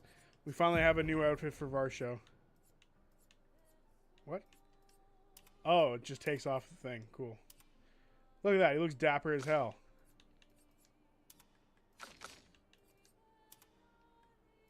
These are the exact same for both of them. How dare they? They are totally different women, and you put them in similar outfits. Those are the Game Award outfits? Alright, we're wearing these for the rest of the time playing the game. They look dapper as hell. Oh, we also got new hair. We got new hair for everybody. Bam. Although, I just don't think that looks as nice. This looks the best, though. What do we have on her? That's fine. We're keeping that on her. The hat's hilarious. Nope. Down. That looks god-awful.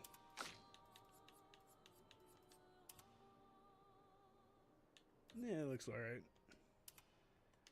We'll roll with that. That looks much better. There we go. We're looking dapper as hell.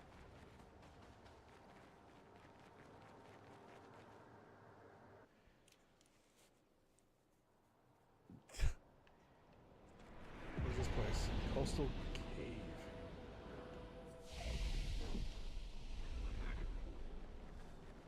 There's just enemies right away? Is this the one that was under the sea that you were talking about?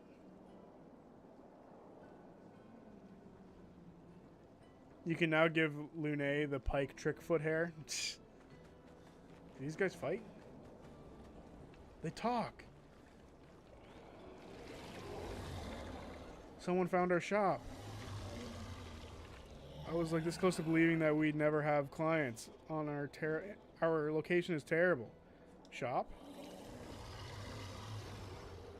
We should have many more clients. We are after all the most talented people in our field. We take great pride in our craft. I believe a demonstration is in order. What do you say? Why not? What exactly is your field? Our field, you ask? Weapons. Fuck yeah.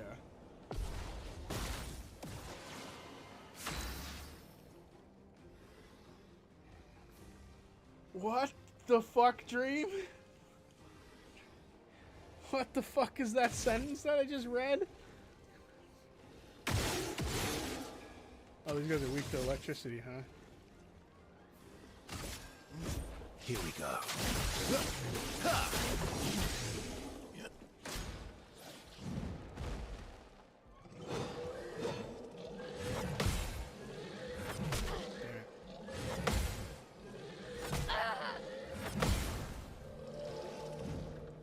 Take cover.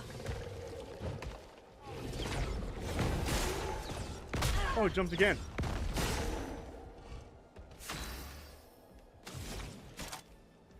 Shitheads, stop hurting me.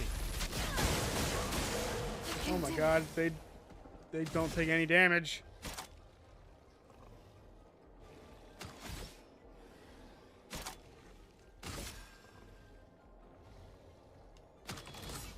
Whoops.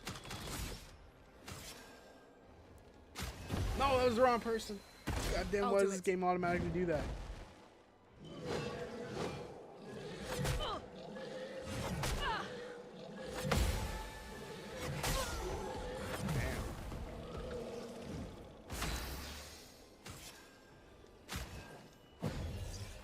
Sorry, I failed.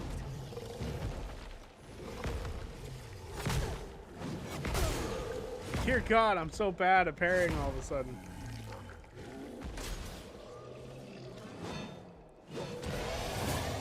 Oh, he's powerful on himself. Actually, you know what? Male should just attack.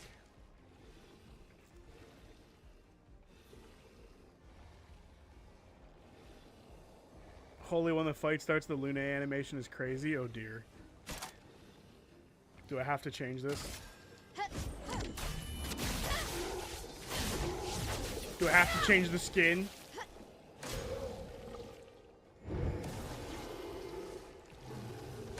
Besto, dodge!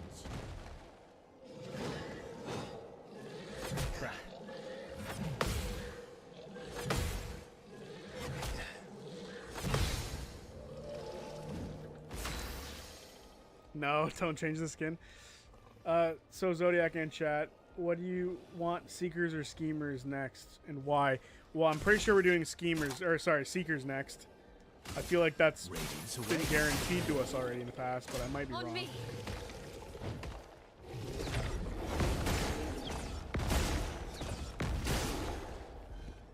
But I feel like that's been said in the past that we are seeing the Seekers next. I won't. But I waste might be this. wrong. You know.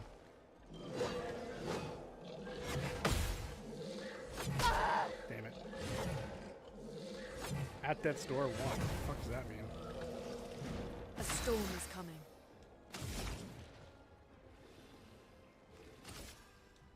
A brilliant light. Merci. Alright, we can dodge this, no problem. Bam. He's no problem. The other guy's the problem. My turn. We want the chic outfits. I'm probably not saying that right. I want the table with Marisha, Liam, Louise, and Tals, and that's the Schemers table.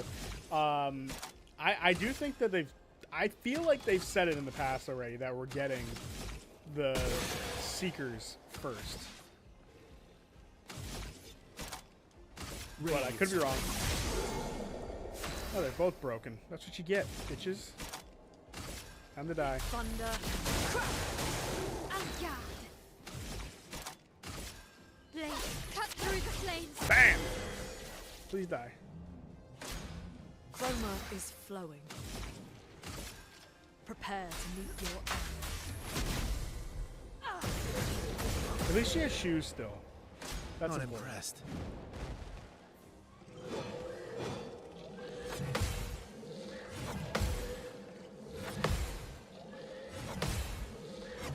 Oh. That.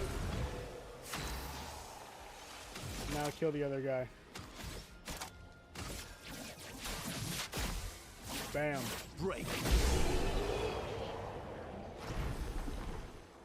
I finally want to know more about all of those houses and the conflicts and the stuff, so I finally understand more about the campaign world. My biggest thing about the new campaign is that I don't get all of the conflict stuff. That's fair. There is a lot. Haha, it's been a long time since since me and my bud stretched out. And our weapons, ooh, let me tell you, they felt great. Hey, no hard feelings now. You've gotten a glimpse of the power of that our weapons hold. They're so powerful, they're easy to swing. Oh, and they're beautiful to boot. And since I'm in a happy mood, there's a discount on everything. Crazy. So what do you say? Interested? Trade. I've already beaten your ass. Might as well. Wait a minute. Don't we fucking have these already? I feel like I already own that one. We already own 2 of them. And I'll be out of money if I buy this. I'll leave it for now. I mean, it does a ton of damage, but I'll leave it for now. Okay, cool. So this is literally just a workshop? Is there nothing else here? It's a cool location. But it's a little weird that this is it.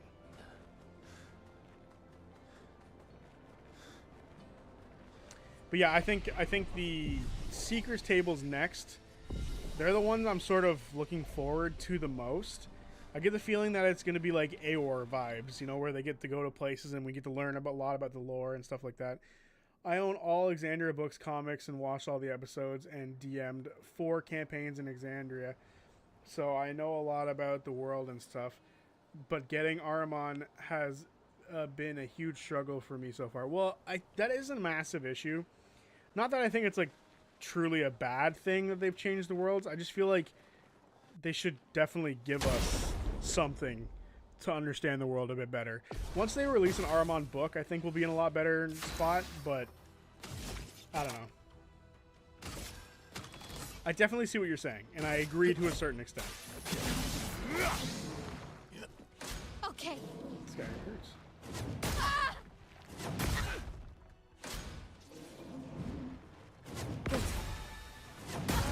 This guy hurts a lot. Just try it. How many attacks do you get, asshole?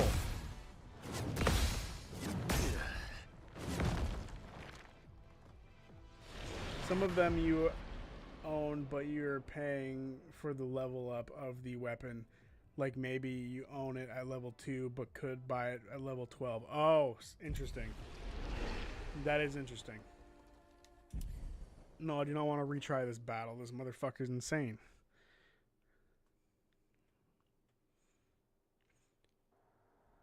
Alright. And here I was thinking that like I'd over-leveled a little bit while I started playing. I was like, maybe I've over-leveled. But then that guy smashed me, so I guess it's not that big of a deal yet. Swimsuit on. Swimsuit on. Alright. How's that missing? God damn.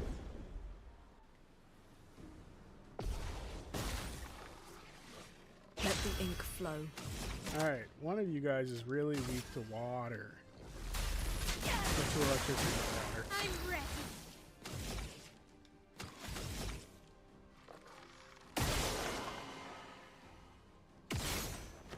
Bye-bye.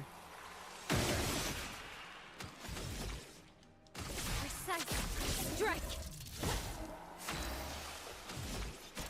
So much death all around you, but bro, you're screwed now. Here we go. Not impressed. I'll do it. Danger. Let us Fucking hate these guys and their stupid fucking lightning dart. attacks. I can never read exactly where he's going.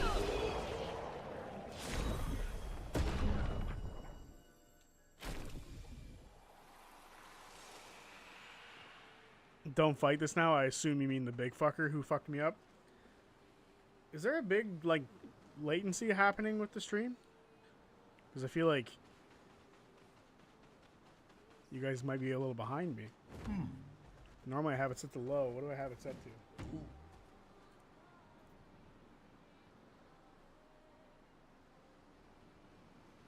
It's that low. Weird. That is super weird. Anyway. What's this spot? See, every time you go in a circle, you find new stuff. Stone quarry. Oh, can we find more rocks here for fucking Eskia so we can do more stuff? That's unusual. What happened here?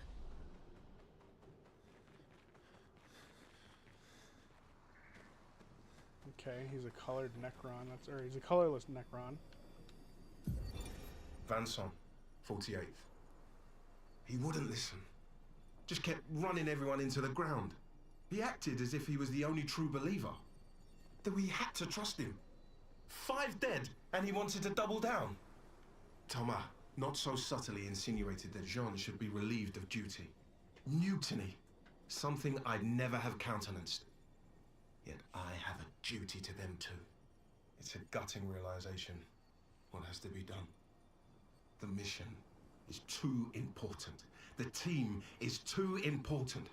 We can't just throw our lives away for nothing. I hate that it came to this. But he broke our trust. Under Expedition Code 23, Jean Fournier is hereby relieved of duty.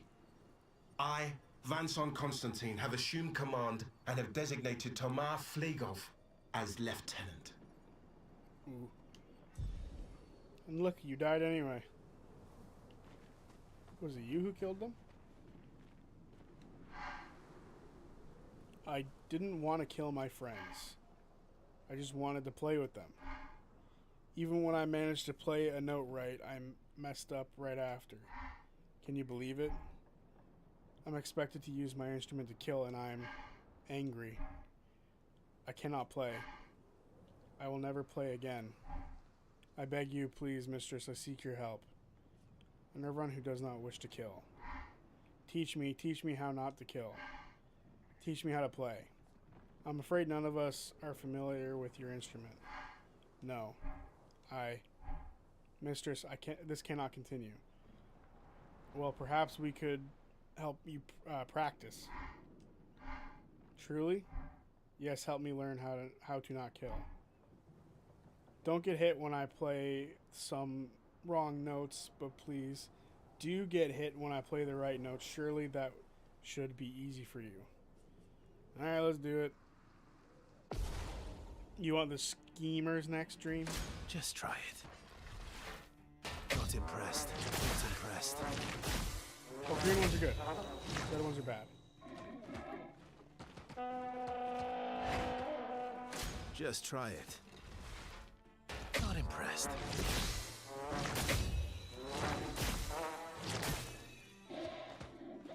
The first trial is complete. Not impressed. Bring it on. Just try it. Oh well. Just try it. Oh well. Bring it on. Okay. Oh well. Oh well. Just try Damn it.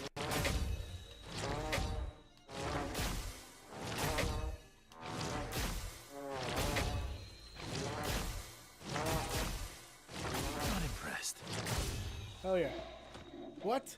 I only got hit once. I have to avoid all of them? Crazy. Not impressed.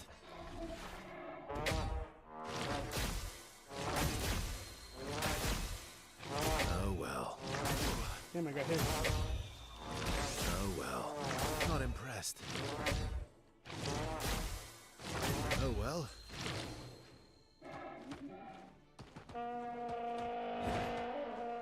Just try it.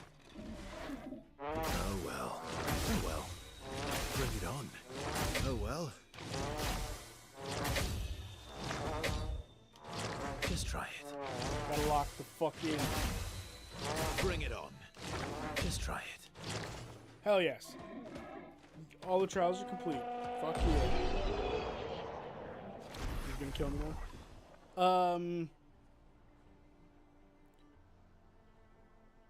So you guys are in the same boat. I felt like they were setting up to go first. So Zodiac, will you go on stream break because of the holidays and stuff? Yeah, I said it earlier. This is probably the last one of the year, but if not, I will post about it, about a different one. It worked. Troubadour, you gonna give me something? Oh, he's just playing music for us? Wait. Have this. To prove my gratitude. Cool. Healing party. Or healing parry, sorry. Alrighty. That's dope. Got some free shit. So yeah, it's likely that I'll be going on like a little bit of a break until the new year. I'm not exactly sure when these will start back up. I do want to beat this game though. So there is a question of how many days I'm willing to take off. But like Wednesday would be the next day we stream, but that's Christmas Eve. So I don't believe I'll be streaming that day. Oops, wrong button. Where's SQ? There we go.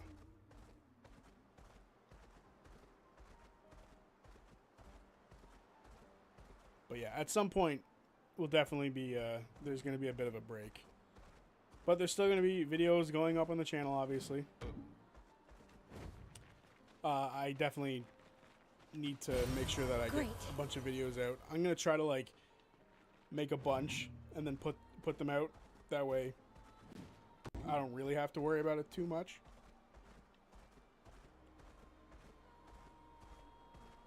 Minoko Station is to the north, not far from here.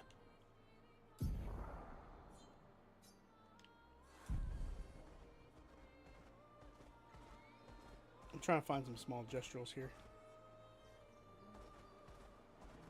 But it doesn't look like any of them are here. Is that a train? Cool. I am Speed. So that's the station, right? You don't need to go there.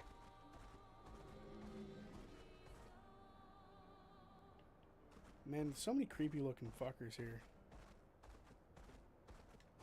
Traitor.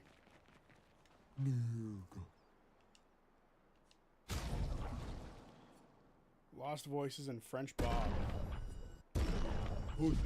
I don't know who Bob is, but everyone in this game has been French so far, so I think we're good.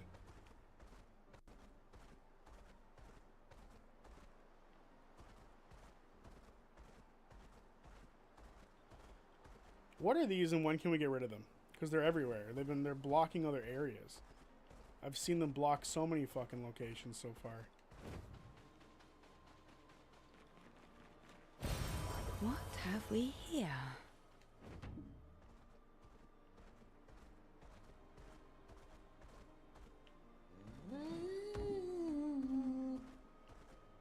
I'm really not a fan of how it says Mount Esquier. Not a fan of that. Don't want to mount him. No thanks. I think it looked alive, but it's not.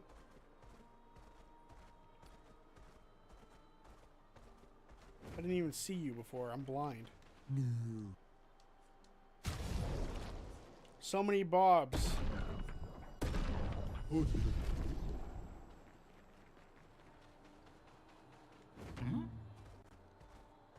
Okay. What time is it? Now might be a good time to end the stream with us being right in front of this new location. Don't want to start it just for us not to be able to finish it.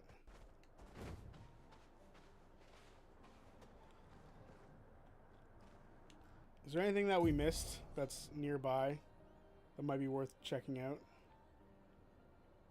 Doesn't look like it. What's up here? Do it? You want me to do it?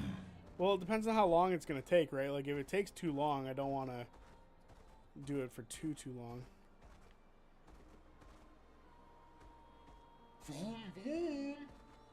Do the cave? Okay, give me 1 second. I do want to check up here, though. Looked like there was something I missed. Would you prefer it be Mount Luné instead? What the fuck? Alright, well the map fucked with me then, because it looked like there was something over there. But there's not. At least not yet. Alright, fine. We will go up here and check this out. Actually, that looks like a spot that you can go into. It's not. This game is messing with my perception of things. You're gonna stop now? I mean, it was a crazy sentence. But, I mean, you know. I'm sure some people would prefer that. I just don't think it needs to say mount. It can say transform, become. It could just even say Esquier instead of Mount Esquier. Follow the tracks. It'll lead us to Monaco. A train. Yeah, we look dapper as hell. She must be cold The as staff fuck. would have liked to see that. Is it true before the fracture, Lumiere had trains running throughout the continent? Always running late, but running, yes. Nah, Dream, we're gonna keep going unless you're the one heading out just by yourself. That's up to you. We're gonna at least do this section of the game. That's not it. We'll just roll with her OG hair. What do we got here? That doesn't look bad. Here, we'll get rid of her beret.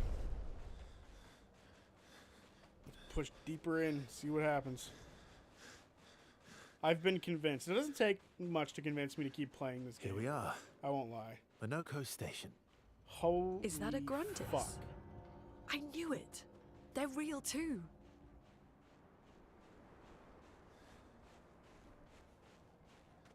This place looks awesome. What is this?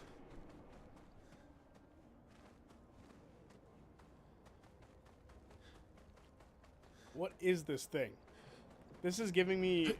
I don't know if any of you've been there before, but Disney World. There's one of the parks is called Animal Kingdom, with like the train tracks and the snow and all that stuff. It's giving me Mount Everest vibes, which is a dope ride. If you've ever been on it, it's sick as hell. Whoa! What the fuck? Contrary to what some believe, guard duty is quite rewarding. I find it meditative and instructional. One of my absolute favorite songs from any video game. I assume you mean from any video game. I absolutely love it. It's in this cave. Okay. Well, if you like this cave a lot, that's good. New expedition flag. We haven't had to fight anything yet, which is kind of nice. Ah, see, you always gotta look. Extra chroma. Oh, lovely. Oh, actually, it's kind of funny. I was thinking about this earlier because I logged on to the game before starting the stream, and I saw a video about it not too long ago, actually. There's a theory out there that people have sort of put together, and I think it's true, about how Kingdom Hearts changed music in video gaming forever. And if you play Kingdom Hearts... Noko's not here. That means...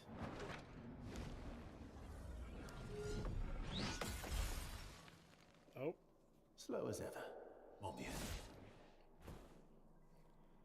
Your reflexes remain sharp as ever. I approve.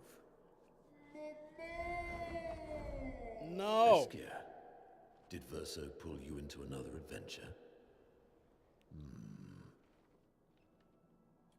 New friends. You speak our language. He had a lot of time to kill, so I taught him. Crazy. Ladies, could I interest you in a duel? Definitely a gestural.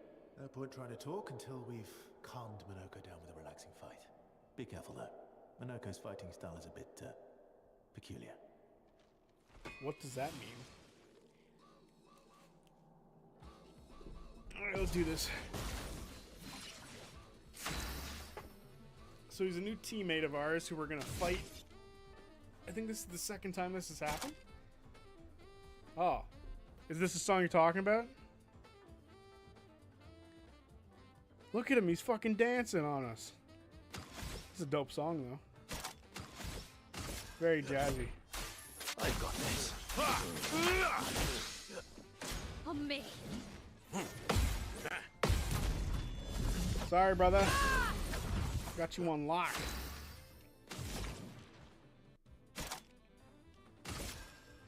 Thunder. He's almost broken already. Finesse and precision. Get broken. My turn.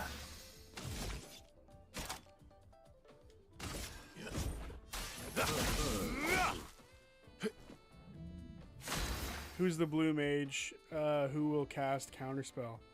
Oh, he's a mage? Is that what he's supposed to be? I thought we technically already had our mage right here.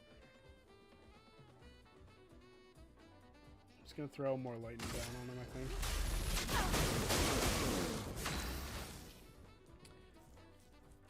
Woohoo! Monaco, in my opinion, combat-wise, was the best character in the game. His playstyle is incredible. My team from this point on was Monaco, Mayao, and Lune. Oh, interesting. But I like Varsho. He's so cool.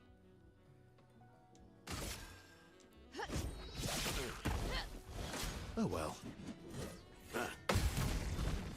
Get well. My turn. Alright, time to break him. Oh, it didn't do half as much as I thought. See, what's going to suck about this is we're going to unlock him and he's not going to do half this damage. Or he's not going to have half as much health.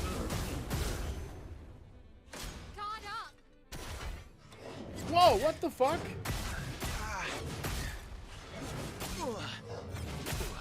God damn, that caught me so off guard, it's not even funny. You can turn into a nephil. Spill some ink.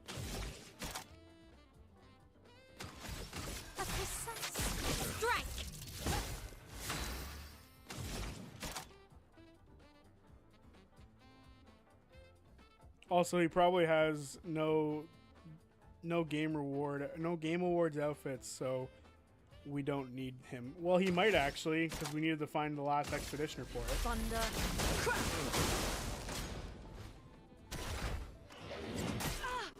Okay. Good. Chill, bro. Holy fuck.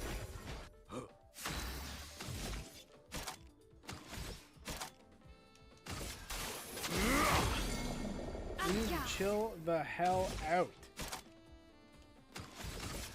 You know what? Let's take the opportunity to heal up, or not heal up, but get more stuff. That hurts. Yeah, everything hurts right now.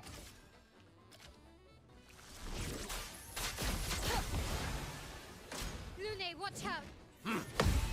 Okay. See, that's much more counterable.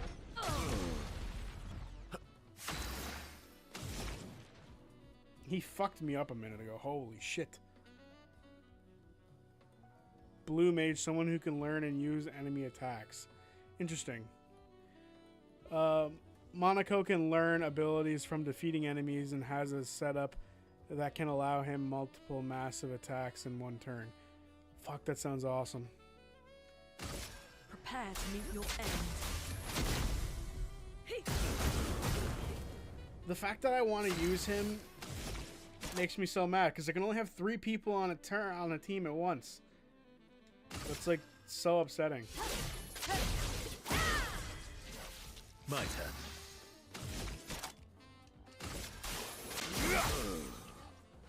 On me.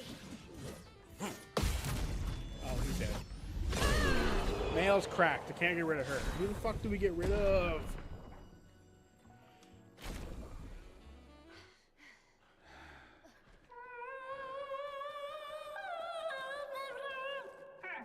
No distraction, son.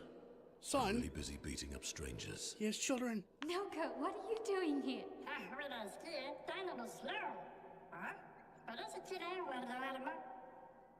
Noko, you said Nevron?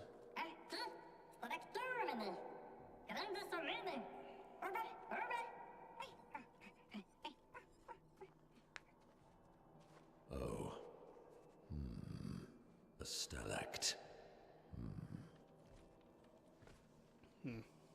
Sounds like something to be concerned about. So do we get to add him to our team or what? No, not yet by the looks of it. Is there goodies back here? Yep. I see what you're trying to do, game. Can't hide things from me. I know. It's a big choice in the game if you put Monaco on your party or not, because there are enemies that you can only get to fight one time, and if he's not in your party, then you can't fight and defeat them. He won't learn their abilities. Like that massive dude outside here that was jumping on your head, he has an ability for Monaco too. That is incredible. Okay. See, it's rough. Like, CL's not getting used, but Lune's getting used a lot, and so, like, I like Varsho a lot.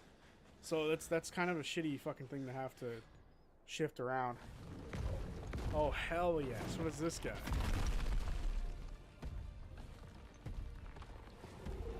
Friends of Verso, as honored guests, the first fight is yours.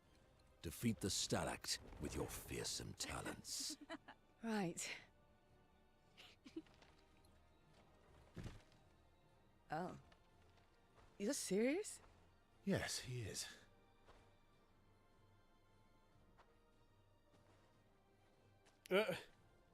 You little coward. Psh, crazy. Crazy insult.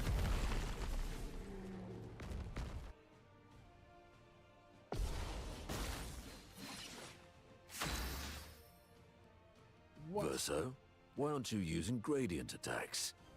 I don't need pointers from the one sitting on his lazy ass. You didn't teach them, did you, you lazy old fart? Very well. I shall generously... Let's carve a path. Why? He didn't finish that sentence. Why did he get cut off? You can now use gradient attacks. Each AP used to cast a spell or a skill fills the gradient gauge. Once the gradient gauge is full, you gain 1 gradient charge. Then you can use you can use with any character to cast a gradient attack. Gradient attack. Sabotage. Medium physical damage to all enemies 1 hit. Okay. Your end is nigh. Fuck. Oh, we get to do that and still attack? Or was that just something extra?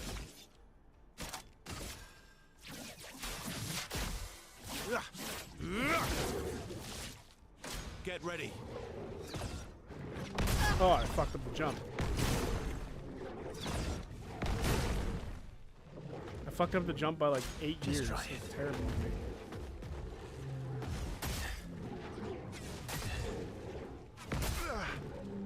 I swear to God, sometimes this game just does not want you to fucking counter him. Okay, so I guess we just need to sort of attack. Thunder.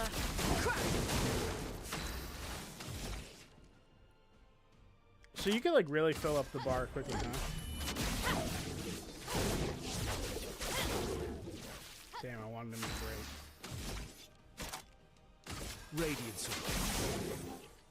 Didn't break, fucker.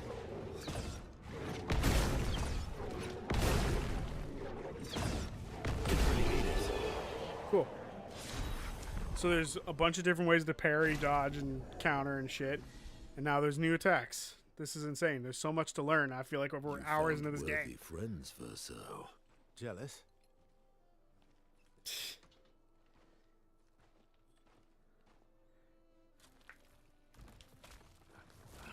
What are you doing? I just need the foot. Aha!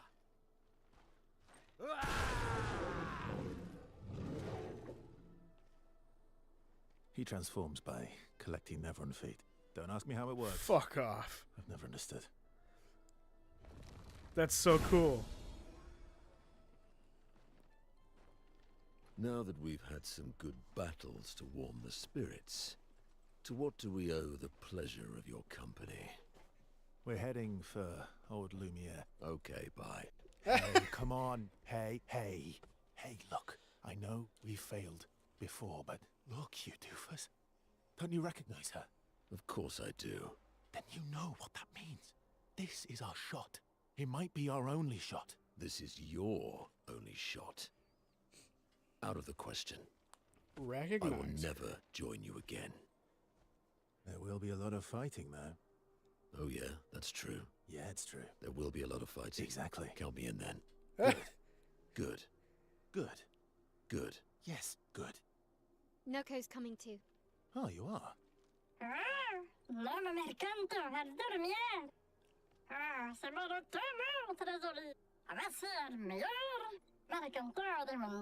I gave up trying to read them. As a responsible parent, this is a superb idea.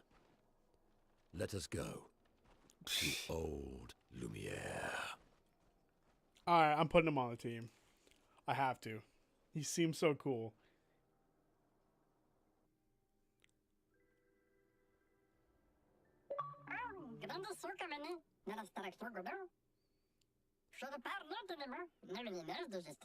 Unlock all playable characters. Oh god. Because of that notification, I missed what he said the first time. What the fuck happened? Oh, hell yeah. Do you wish to play a Monaco... Is that how you say it? Monaco tutorial. Only accessible at this time. Okay, fuck it. Wait, collecting feet is cool, but if Lune floats without shoes on, it's wrong? Yes. No, did I say cool? Did I say cool that it's cool that he collect his with feet or whatever? I don't think it's that cool. Bestial wheel, pointer forward. Each mask on the wheel upgrades specific skills. The almighty mask upgrades all skills. Upgraded skills are stronger and gain additional effects. Skills. Skelet punches. Okay.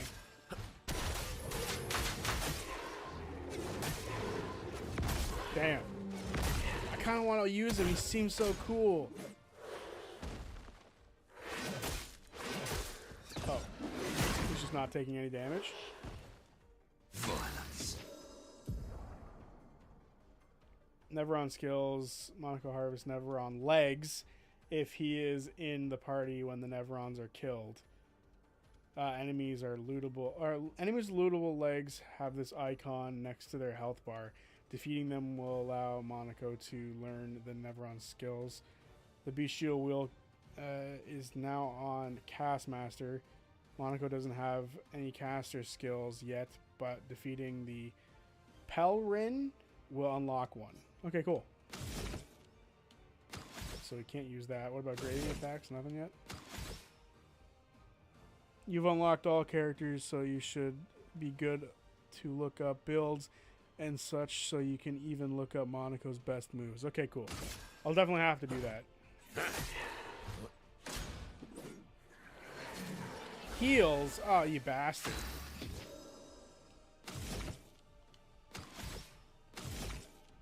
Can I, like, break you?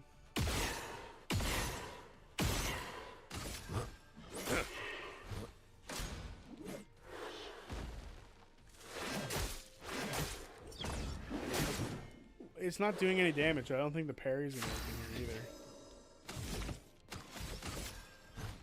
either.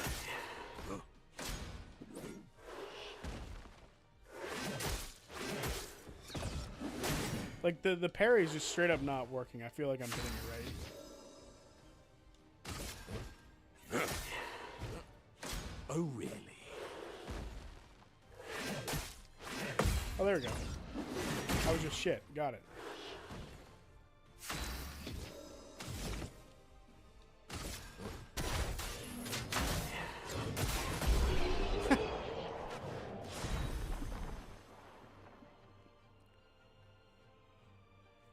You can also learn how to play Ciel and Lune better. Hey, what's wrong with how I play Lune? The fuck? Monaco's Neveron skills. You just beat the Pearl Ring, however the fuck you say it, and looted his leg, which allows Monaco to learn the skill Perlin Heal. Palerin Heal? Whatever the fuck the goddamn name is, whatever. So who's off my team suddenly?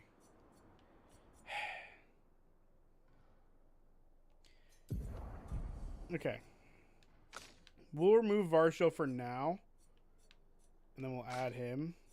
But if we're going to do that, let's just remove everybody from the team except for, you know, Lune, I guess. Might as well, right? Like, just learn everybody's new shit. Figure out shit for everybody. I don't see why not. He's cool looking, though. Here, we'll play as Lune for everybody.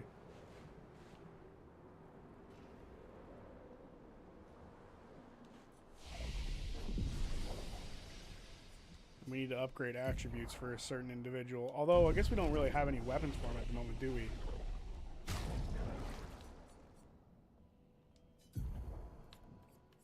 Excuse me. Expedition clothes. It's funny. Yeah, we don't have anything for him, so B and C right now for the skills. We should equip some shit to him.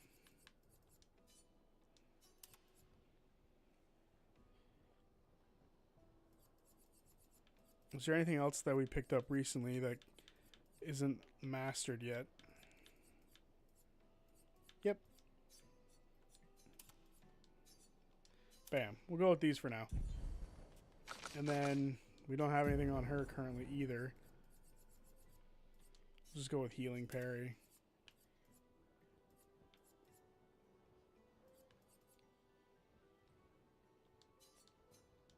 Whoops. That was already equipped to somebody else? Shit, I fucked up. I'll have to go back in the thing and figure out who that was equipped to. God damn it. How am I going to fucking constantly hit the wrong buttons? There we go. Lune is so fun with the Elemental Trick. Or the Elemental Trick and Elemental Genesis build. Plus the weapon that grants you the stain whenever you shoot an enemy.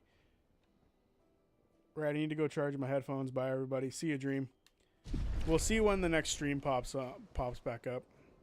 I might go back a little bit and do some grinding with these characters so that everyone's sort of on the same level. That way I can just constantly use whoever I feel like using. Because I don't really just want to fucking leave people to not be used.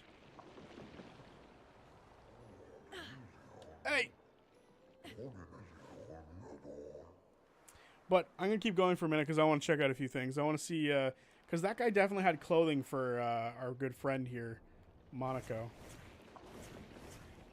And he's kind of cool. So I want to see some other outfits for him.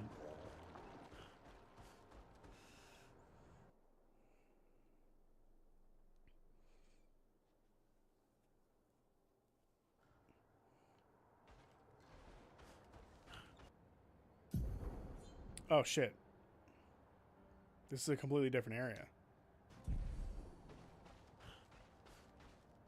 I guess we'll have to go back and check the other way. I just want to check out this guy's outfits before we end the stream. We're not going to be too much longer.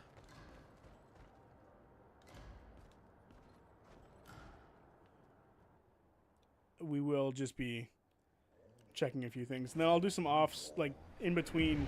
Oh, hello. Expedition 65, Aurelian. The Grandes have embraced us with such warmth and hope.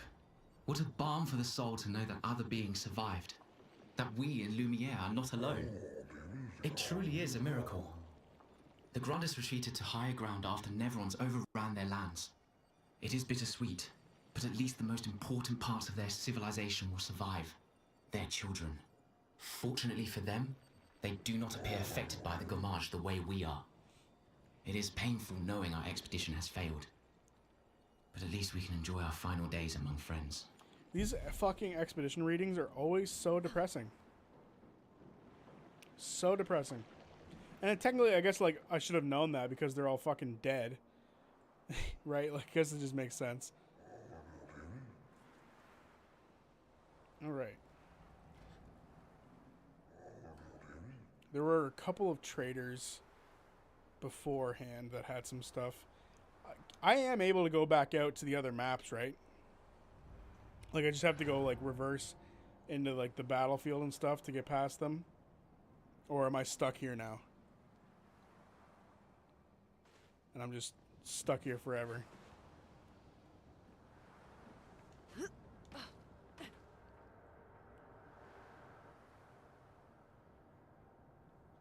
Probably not. There's no way in hell I'm just stuck here forever.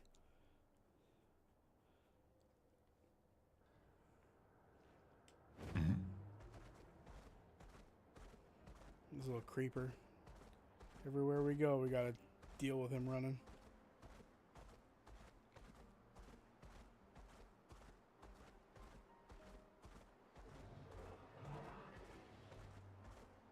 Alright. Did you have the outfits or was it somebody else? With my luck, it was somebody else. Yep. Crazy.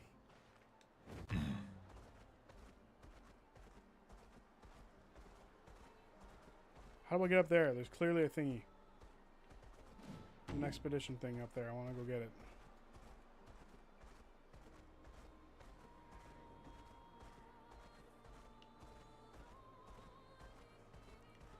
I see SKA flying around. Am I able to fly on him at some point in the future, or is he just going to perpetually piss me off? Swimsuit on. I guess now that we're here, we can probably kill this guy and get his abilities. Although he fucked us up, so probably not.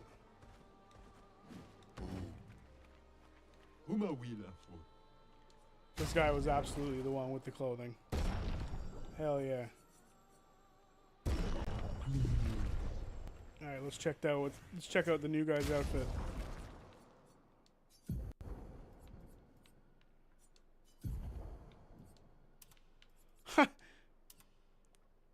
That's badass looking. I don't like the hat. We'll stick with this. But yeah, he looks dope. Alrighty. Well, with that, we're going to go to camp and we're going to rest up and save. I won't do any conversations without you guys, so I might just hold off playing this game until we play our next session. So, whenever that happens, I don't know. Yes, if you find the pet rock for flying. Oh god, there's pet rocks. You can beat him? Okay. We'll definitely have to check it out. It's just a timing thing. Alright. Well, we will figure it out in the near future. But with that all being said, here, you know what? Let's just... I guess there's no real way to, like, get everybody lined up for a cool shot right now, huh? There we go. It's the best as I can do. Alright, with that, I will see you guys maybe at some point in this year, but probably not. So I will likely see you guys for the next stream in the new year. So until then, peace. Thanks for having fun. It's always a good time playing this game with all of you. So peace out.